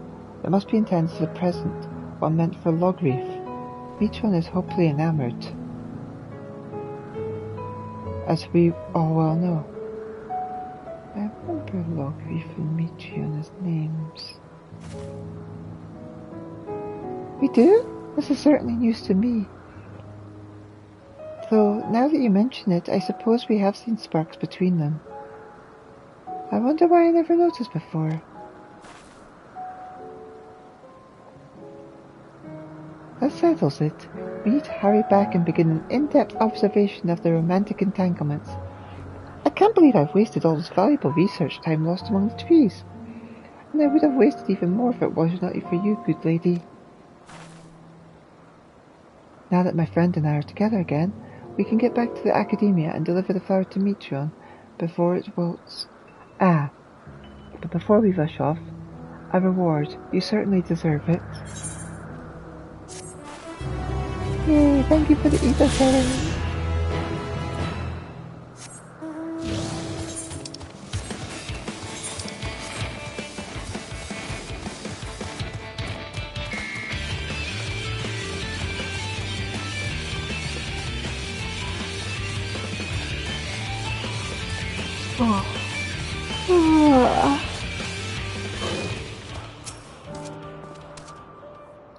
This is Myra, yes.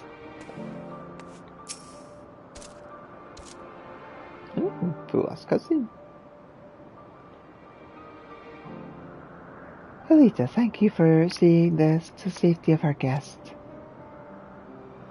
Indeed, my hesitancy to act would have ended poorly had your messenger not been there to shield me.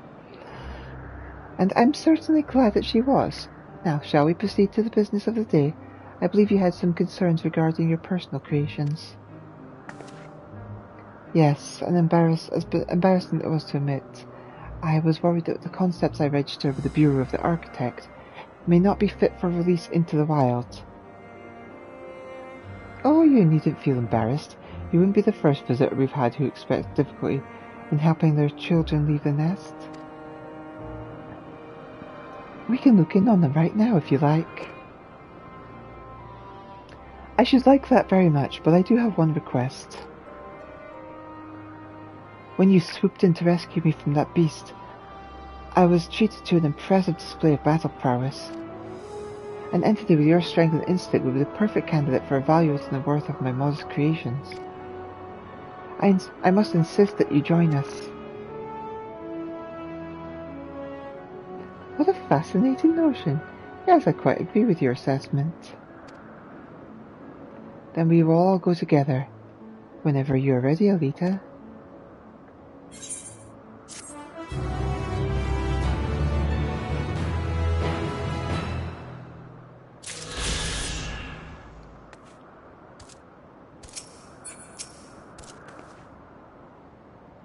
Thank you for your continued assistance. Right.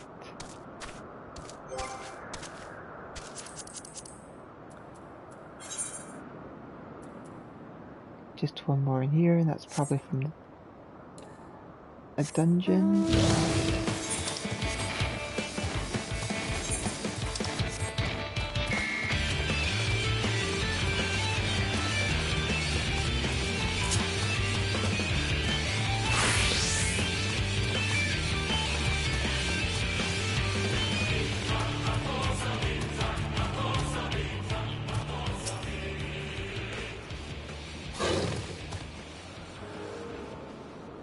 This appears to be the teleporter Vanette told you about. Most of the light hang in the air, suggesting the device was but recently activated.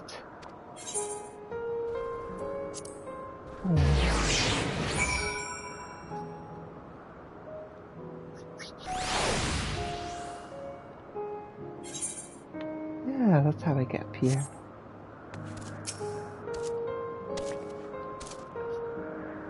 Ah, good. The news will acknowledge you as my guest. You should now have the authority to use it as you wish.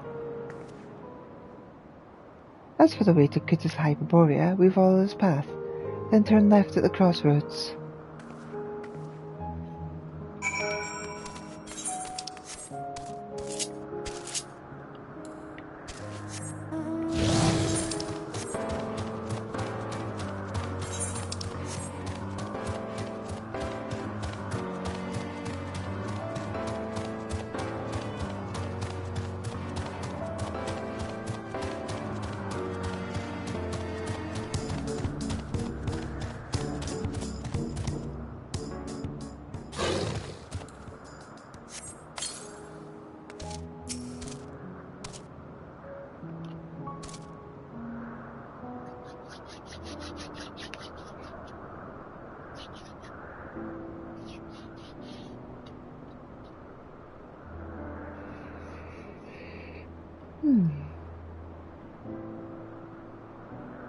Here we are, the grandest research facility in Elpis.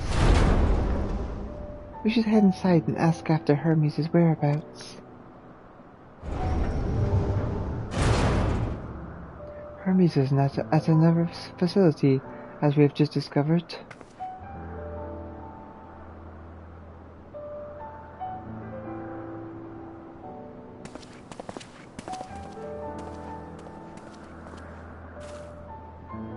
Furthermore, we've confirmed that his studies into Dynamis, as well as his creation of Meteon, were entirely private pursuits. No one else we spoke of appeared to possess the chief's depth of knowledge on the subject. and neither did we hear any tales of stolen research.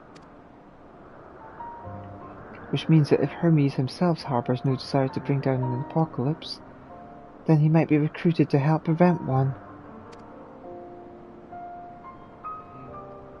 Or so saith the illustrious Emmet Selk.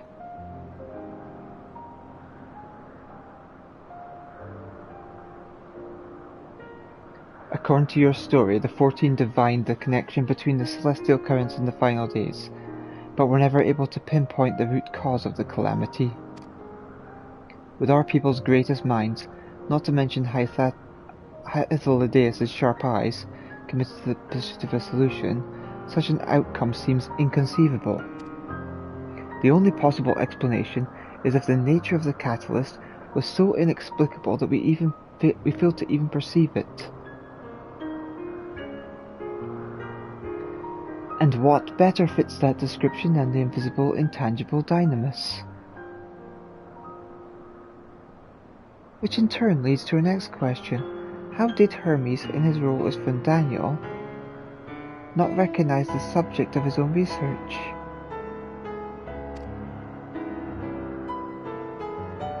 We must assume that he either knew and was unable to help, or that he was otherwise prevented from identifying the cause in the first place. At this juncture, all we can do is speculate. To be clear, the convocation does not tolerate acts of deception or malice, as we have practiced at perceiving truth, and would have known if Fandaniel lied to us. Hermes has no conscious wish for the world to end, of that I am certain.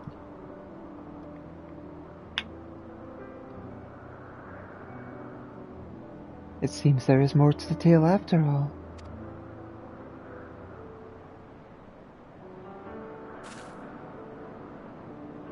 We conduct an investigation of our own, you see.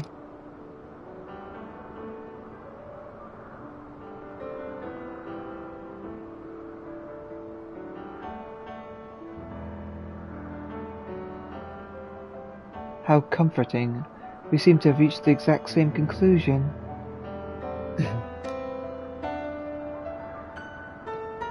I see no reason to delay further. 'Tis time we brought Hermes into the fold, as it were.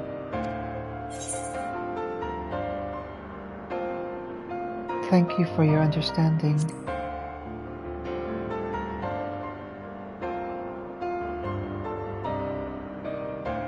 Save your thanks. I did not say I believed your ridiculous story.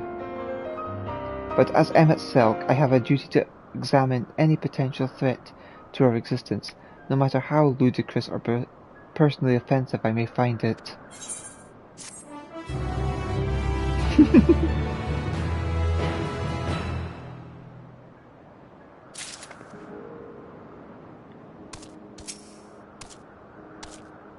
How lovely! Our merry duo has become a quartet. Past disagreements are no reason to reject collaboration in the here and now. I commend Emmet Selk for his practicality. Do not approach me, do not speak to me, and do not dare presume to treat me as a friend. I am merely carrying out my duty.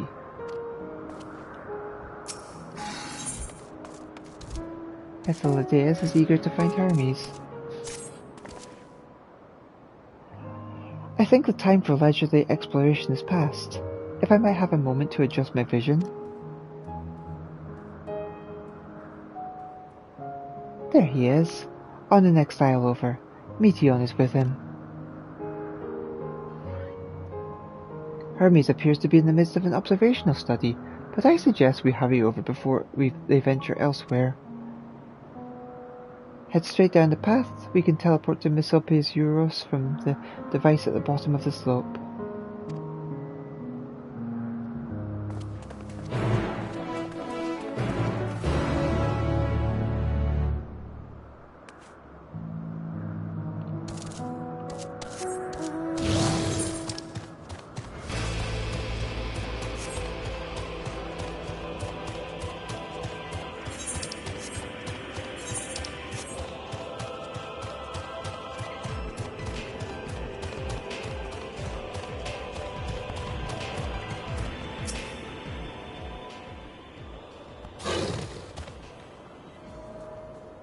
This appears to be the teleport of Miss Rope's Eurus.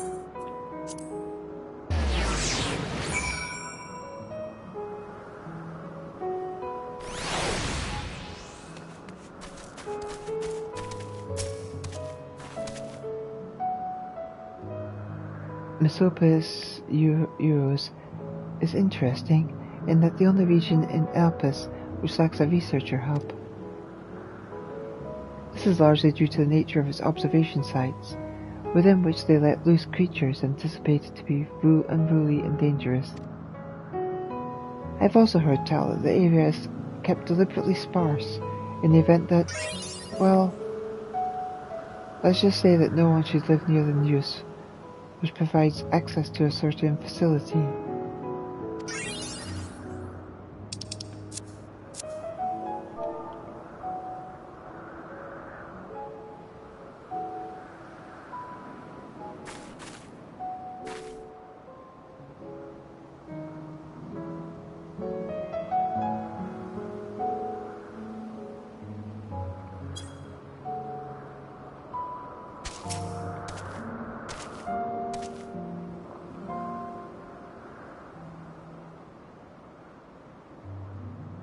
What? You expect me to praise you and your progress?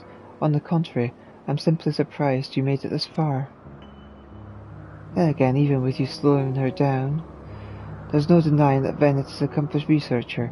Her wealth of wisdom and experience is unmatched, and her achievements in creation magics in any field, frankly, are nothing short of extraordinary.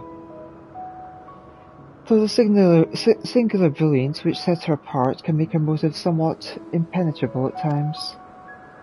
As her student and successor puts it, she is a force of nature, at once so close and at the same time so very distant.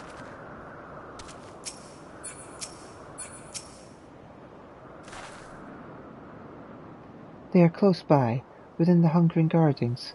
That would be the circular enclosure you see just up ahead. Well then, Elita, make yourself useful and bring Hermes out here to us. If I were to go, he would assume I was only there to press him on the Fandaniel matter. Of all of us present, you stand the best chance of convincing him to put aside his work for the moment. But the creations in there are not exactly... Then again, perhaps Elita can handle them. She did survive a bout with Venet, after all. Off you go then, find Hermes. But do be prepared to come to blows with the garden's denizens.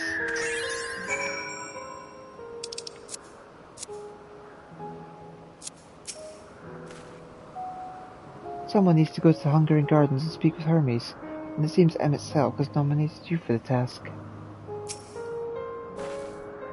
Miss Rope's Eurus is interesting, it's the only region in Elpis which lacks a researcher hub.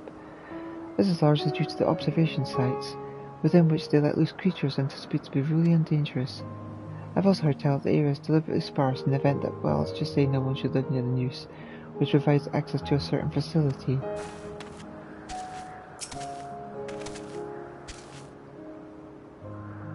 Oh yeah,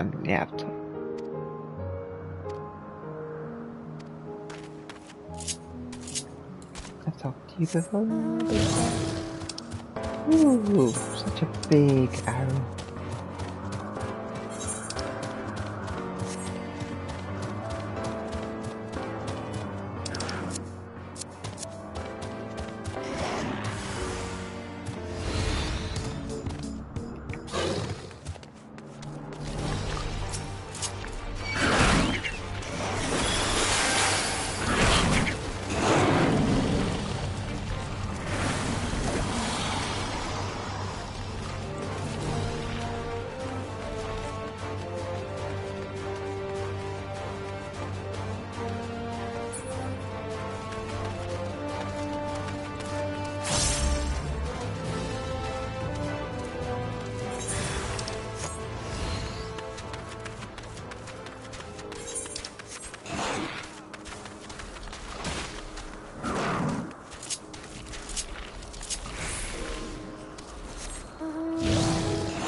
I found them. And I realized that I was going to jump off the side. No!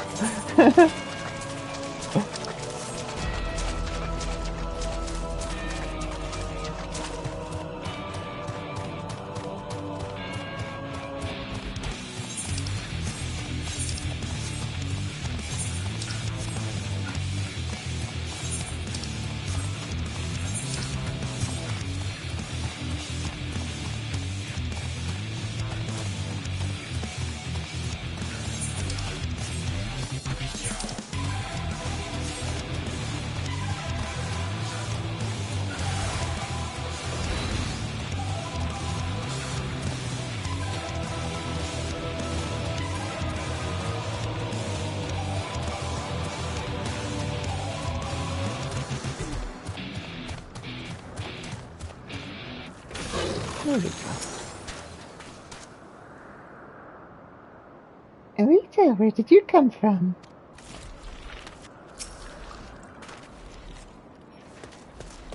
Elita, what are you doing here? I thought you were keeping Hythlodeus and MXL company. An important matter? And unrelated to my decision on Fandango, you say? Then yes, I will come. As soon as my work here is finished. It will not be long, I promise. But you should really wait outside the garden with the others. This is no place for idle exploration. You needn't be concerned for our safety. Meteon and I are protected by a ward, which conceals our presence from the creatures. We're taking notes. We'll talk later.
What is that ghastly odor? I was prepared to swoop in if need be, but 'tis clear you face fair share of monsters' opponents.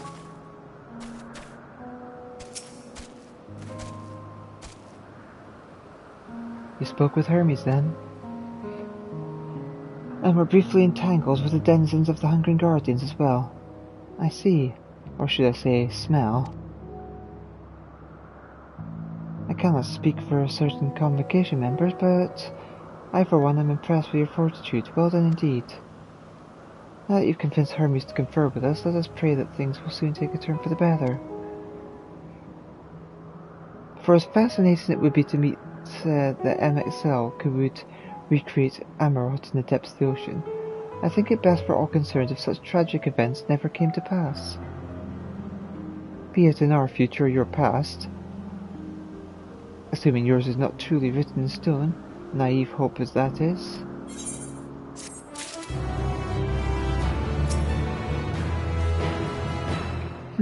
Why am I always so forward-thinking? I simply wish to enjoy all that life has to offer.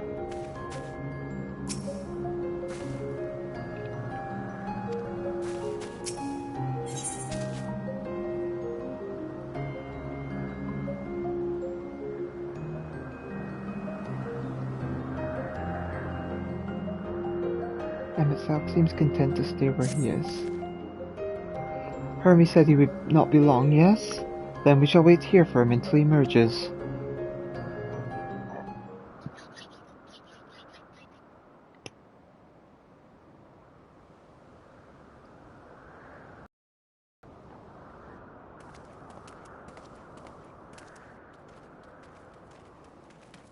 My apologies for keeping you waiting. I understand there is a matter you wish to discuss. Aye. A matter of the utmost gravity. If one can suspend disbelief. Go on then. Tell him what you told us. Who you are and why you came.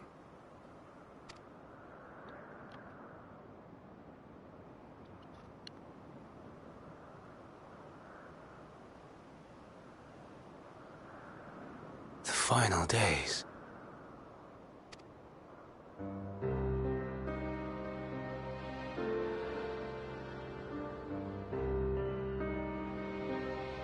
The phenomena observed during these star-encompassing calamities is likely the product of a dynamis reaction. And none is more versed in the applications of this energy than you, Hermes. I must stress that we do not believe you would desire such destruction. We come not to lodge accusations, but to beg your wisdom. And so, distressing though the exercise may be, I ask that you share with us your opinion on the matter, on the assumption that our visitor's tale is true. Even you, Vana.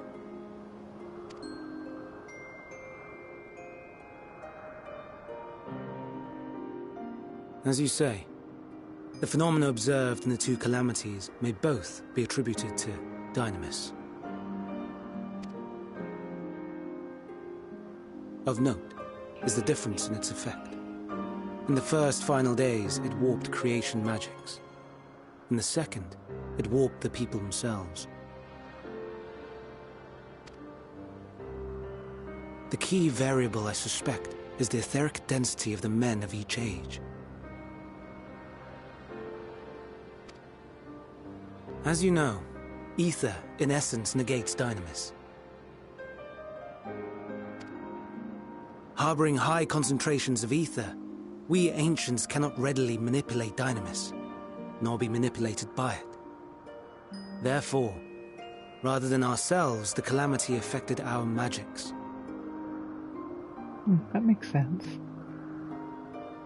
In contrast, having been sundered, the people of the future are composed of but a fraction of our ether. Thus are they susceptible to the influence of dynamis and its transformative potential. But that would explain only the mechanism, not the cause. Though perhaps...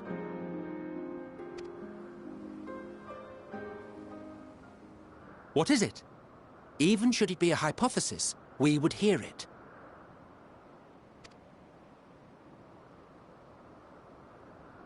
Dynamis is an energy put in motion by feelings. Feelings for which there must first exist a source. A source to which the victims must be attuned. One that harbors the self-same negative emotions. Elsewise it could not be the agent of such extreme change. So it wasn't the stagnation of the celestial currents. Someone, or something, is instigating the star's demise. But who and why? So, we've a villain on our hands after all. Any idea who or what it could be?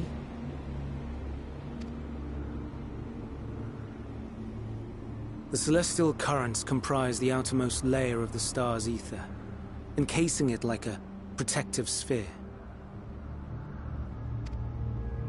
According to your tale, it was where the currents were weakest that the phenomena first manifested. If the inciting factor came from without Aetheris, then its effects would first be seen in those locations.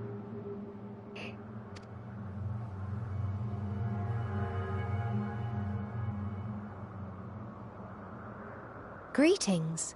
Can you hear me?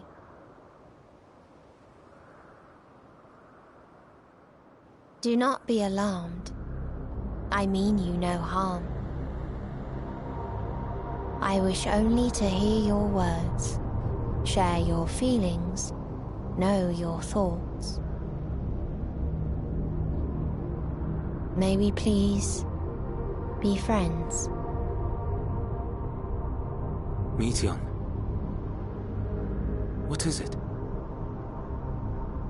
Executing scheduled task, suspending individual self and connecting to shared consciousness. Connection established. Commencing status report.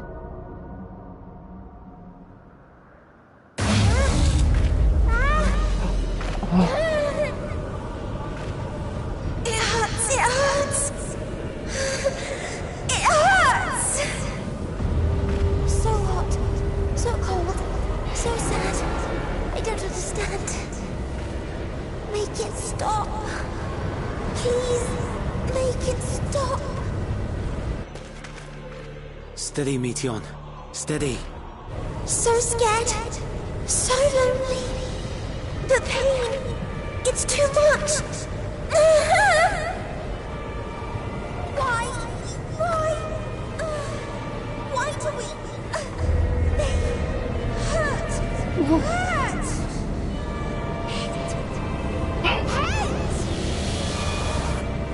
This is wrong. All wrong. No! She's gone? But how?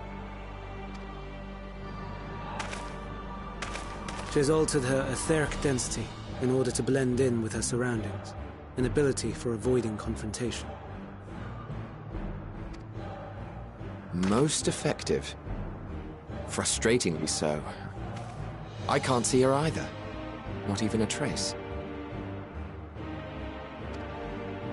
Stay away. Please. This is wrong. My mistake. So please.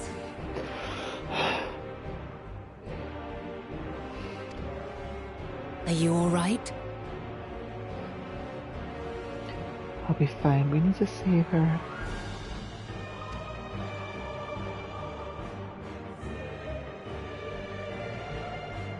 In your mind? No. We only heard her speak the instant before she vanished. Of course. When communicating without words, Meteon also employs Dynamis. That will explain why you were able to hear her, when we could not. Then you are our best chance of finding her. Follow her voice and try to track her down. Hindered though we may be, let us split up and search as well.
Okay, it says I need to be up, so up we go.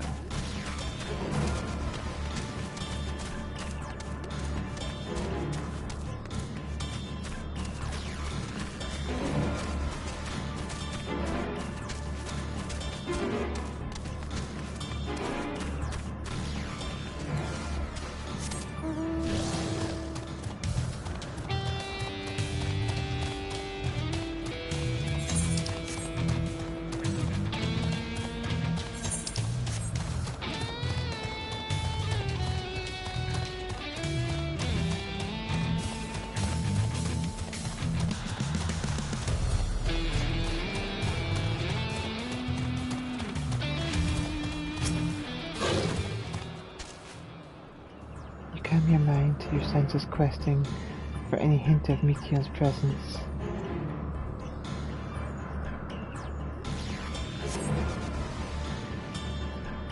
It seeps into my mind. Our voices reporting. No, no. Hermes mustn't hear them. I have to run, to hide.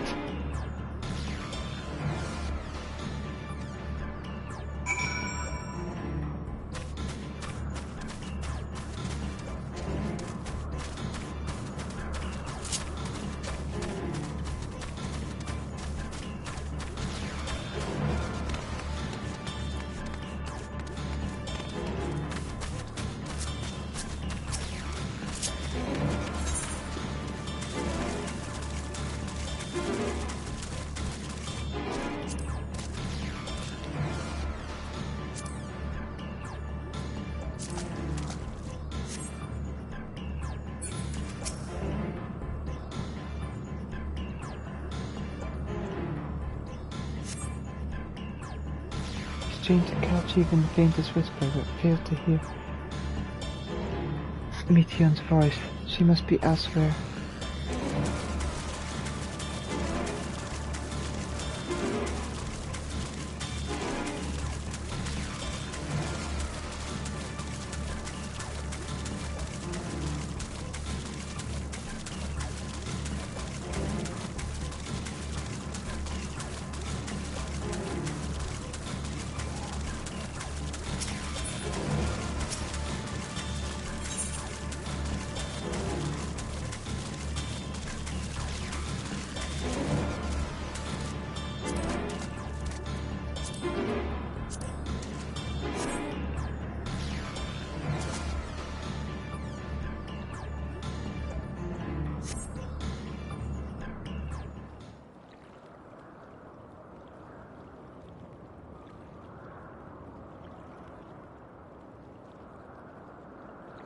Greetings and salutations.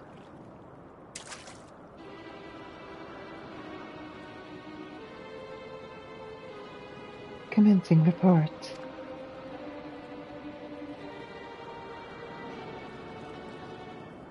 Oh, no. We can't tell him that. We must run.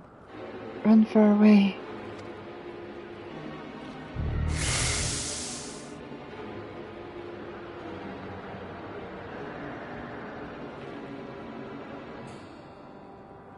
Please, don't follow me. Meteon's anguished voice fades as you sense her climbing to the top of the ridge.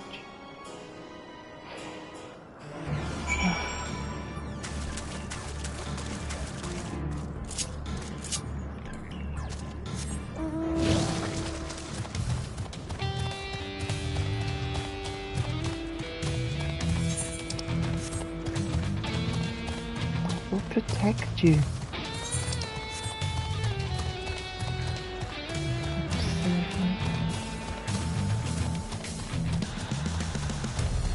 Don't be afraid.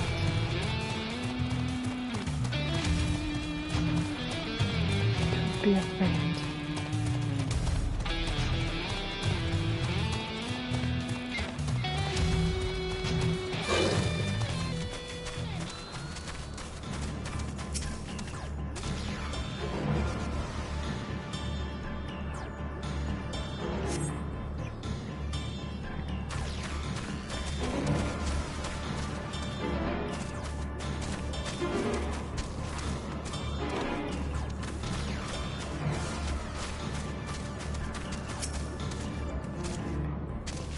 This is an exercise in futility.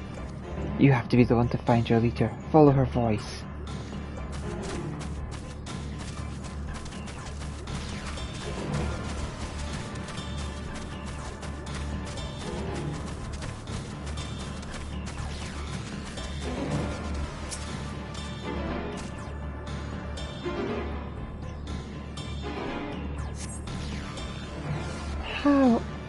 How did it come to this? Is this the reason we travelled to the stars? Why we sought out other life forms?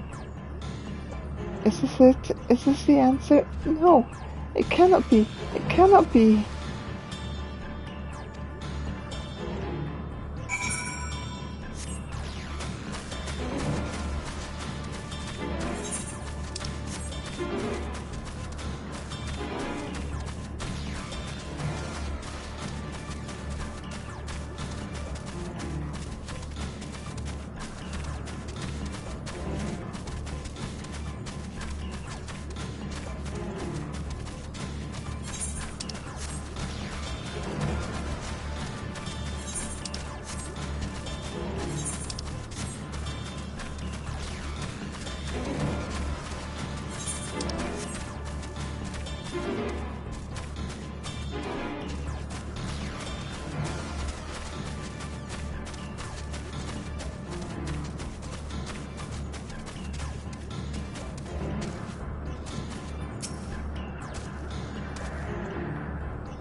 Please, Meteon, trust in me.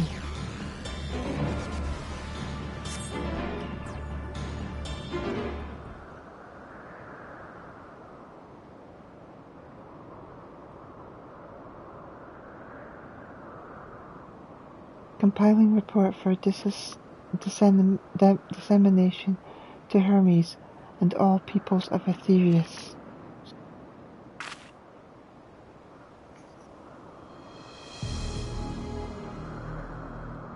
Processing expedition data.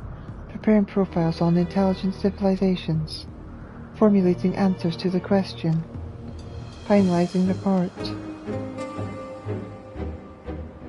No, Elita, you mustn't listen.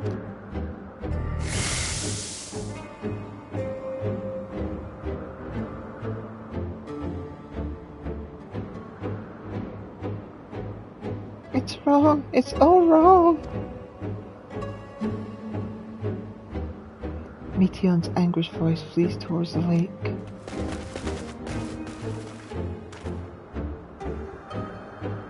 Any signs of Meteon?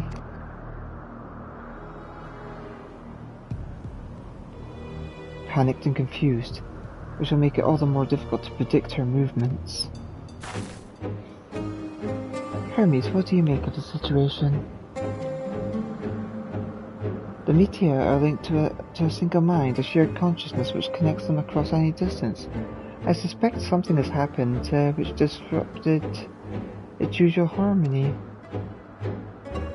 How might we access this shared consciousness of theirs? Much as you would approach any sentient being directly. In the Meteor's case, that means speaking to any incarnation within physical reach. So unless we can track down the Meteon we just lost, we have no means to communicate with them. No way of knowing what befell their sisters. No way to provide directions or guidance.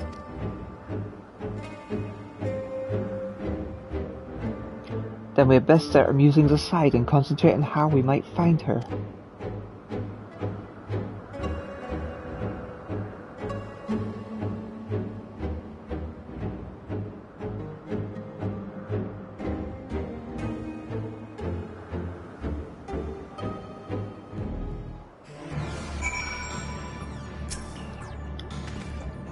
A frantic search will avail us little. We must be clever about this. In the final days, Aether is twisted by the invasion of Dynamis from beyond the star, its progress intensified by feelings of fear and despair and anguish. Nay, I like not the picture which emerges with these latest pieces. 'Tis a shame there is no registered concept we could use to create another Meteon, assuming of course we could link her to the shared mind. But no, if it were a viable solution, Hermes would surely have suggested it. Oh, my dear Meteon, what did you witness out there that frightened you so? Why do you seek to keep it from us? How terrible could it possibly be?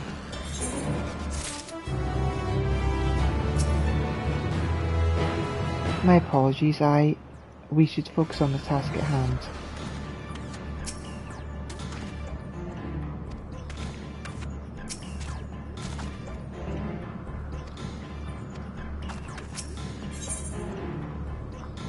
Hesiladeus has a suggestion. Correct me if I'm wrong, but Meteon renders herself invisible by matching her etheric density to that of her surroundings, does she not? If so, could we not then disrupt her concealment with a surfeit of ether, much like how M itself solidified your presence when first we met you? Don't be absurd. I can hardly channel ether to a recipient whose whereabouts are hidden from me. Which is why we must all work together. Elita will continue to search in the same manner as before, but this time with you in tow. Once she ascertains Meteon's likely location, you proceed to reveal our wayward familiar with a swift ethereal downpour. Very clever, and thankfully she has made herself easier to capture by fleeing towards Leith. Assuming she is made visible, It should prove no great feat to herd her into a corner. Then we have our plan. Elita and Emmett Silk will be our tracker and trapper respectively, while others predict and obstruct Meteon's avenues of escape. Emmett Silk and I will keep an eye on each other's ether to help coordinate our efforts. Let us be about it. Well, it seems we are partners for the time being. Let us return to where we last saw Meteon and pick up the trail from there. I will keep myself in a state of preparedness, ready to rain down ether at a moment's notice, meaning it falls to you to keep the way clear.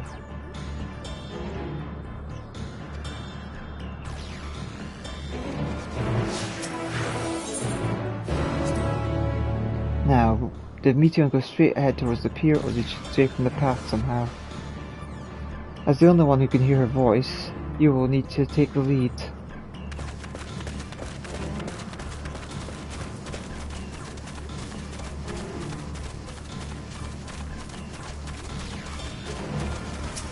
Too obvious.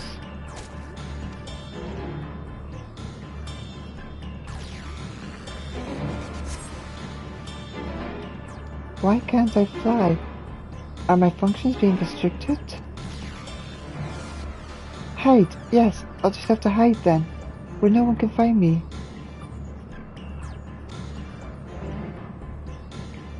She went into the lake, as if this wasn't tiresome enough. Well, at least that open expanse should make her easier to find. We won't lose her this time. Ugh, the indignation to drag my rope through the water. Hythlodaeus better not breathe a word of this to Azim. Still, mild humiliation will be the least of our concerns if we fail to get our hands on Meteon.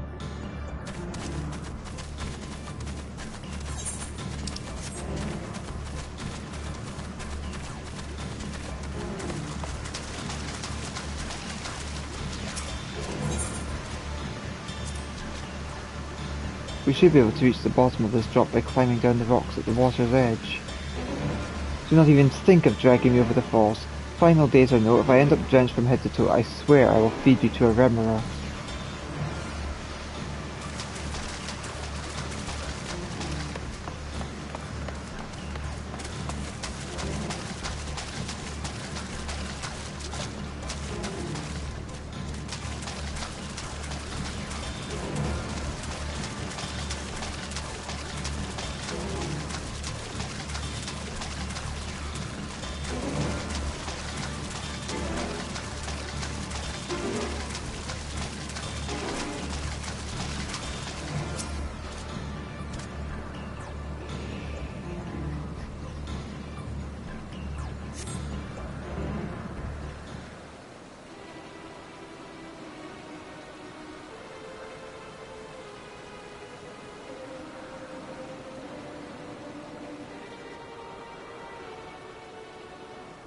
Not here. I'm not here. Please.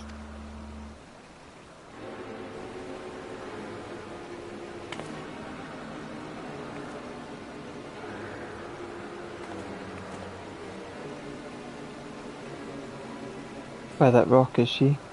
Very well.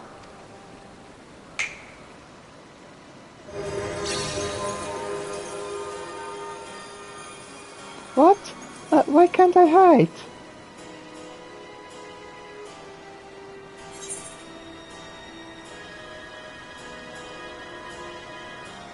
There is no need to run, Meteon.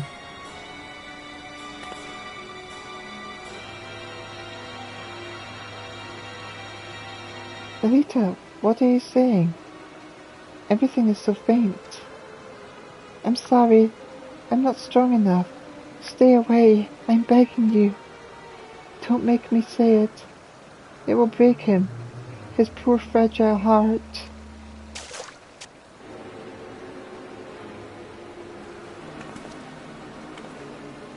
Now we have a chance. Once the others are in position, the two of us can herd her into their midst.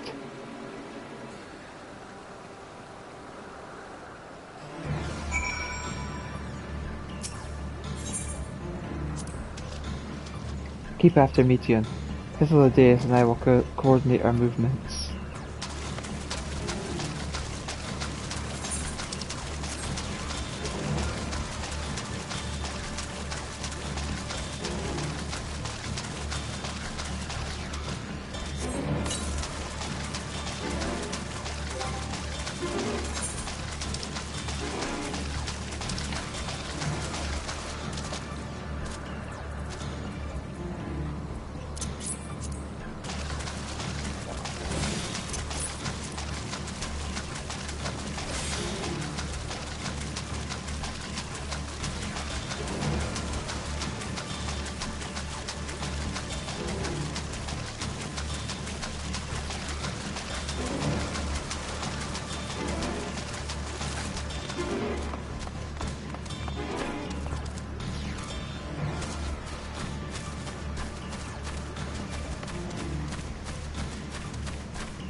Is this noose not in use?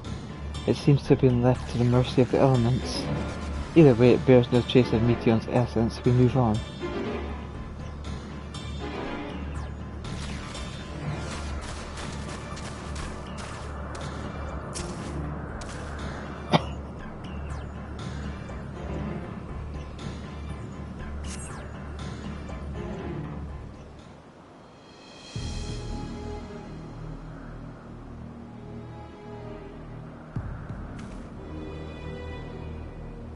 There, I see her.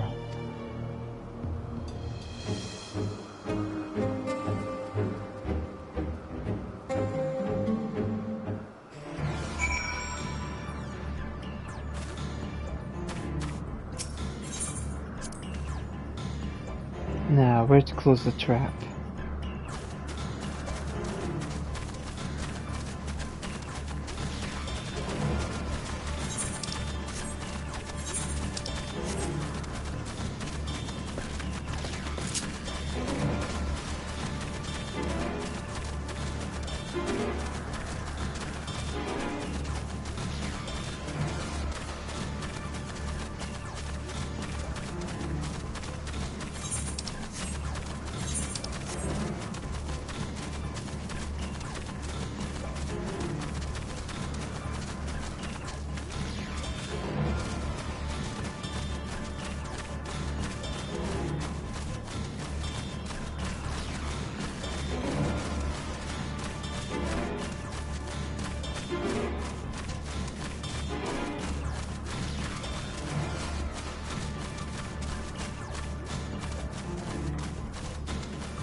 Ah, there we go.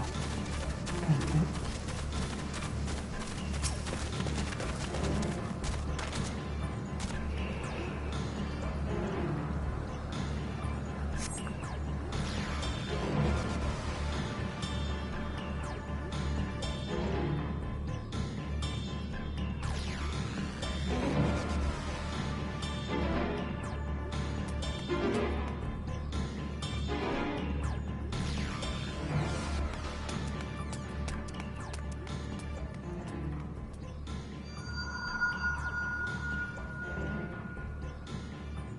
Aha! Give chase. We shall herd her into the shelter.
Please, Meteion. We must speak.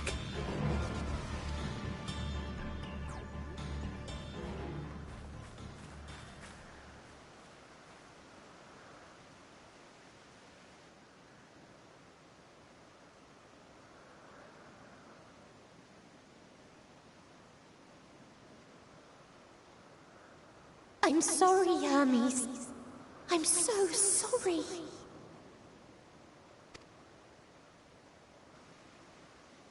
If someone can hear these words, then please.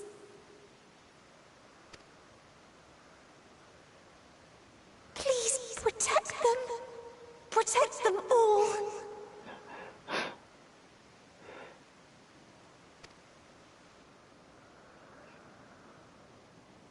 course I'll protect them.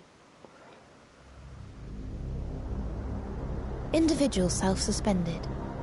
Connection with shared consciousness stable.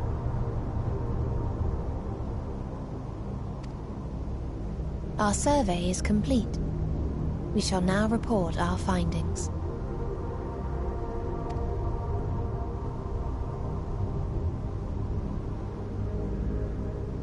All units safely arrived at their respective destinations. Seeking answers to Hermes' question, we attempted to make contact with the intelligent denizens of each star. Results are as follows, in order of numerical code. Enna. Traces of civilization found. Structures believed to have served as domiciles. No extant life forms detected. Dio. Ruined remnants of buildings scattered across star, surface of which is encased in ice. Presence of life could not be verified. Tria. Evidence of large population centers, akin to cities recovered. No extant life forms found, only their lingering essence. Tessera. Edifices surmised to be abandoned residences found.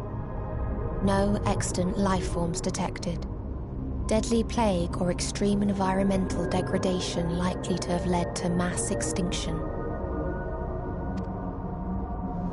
They are all dead. Octo. Star found in state of violent conflict. Contact successfully made with inhabitants, but deployment of weapons of mass destruction resulted in total annihilation of local population shortly thereafter. Inea. Star is a barren desert. No identifiable flora found. Bones of living beings resembling men discovered beneath sands, but determination regarding their intelligence inconclusive.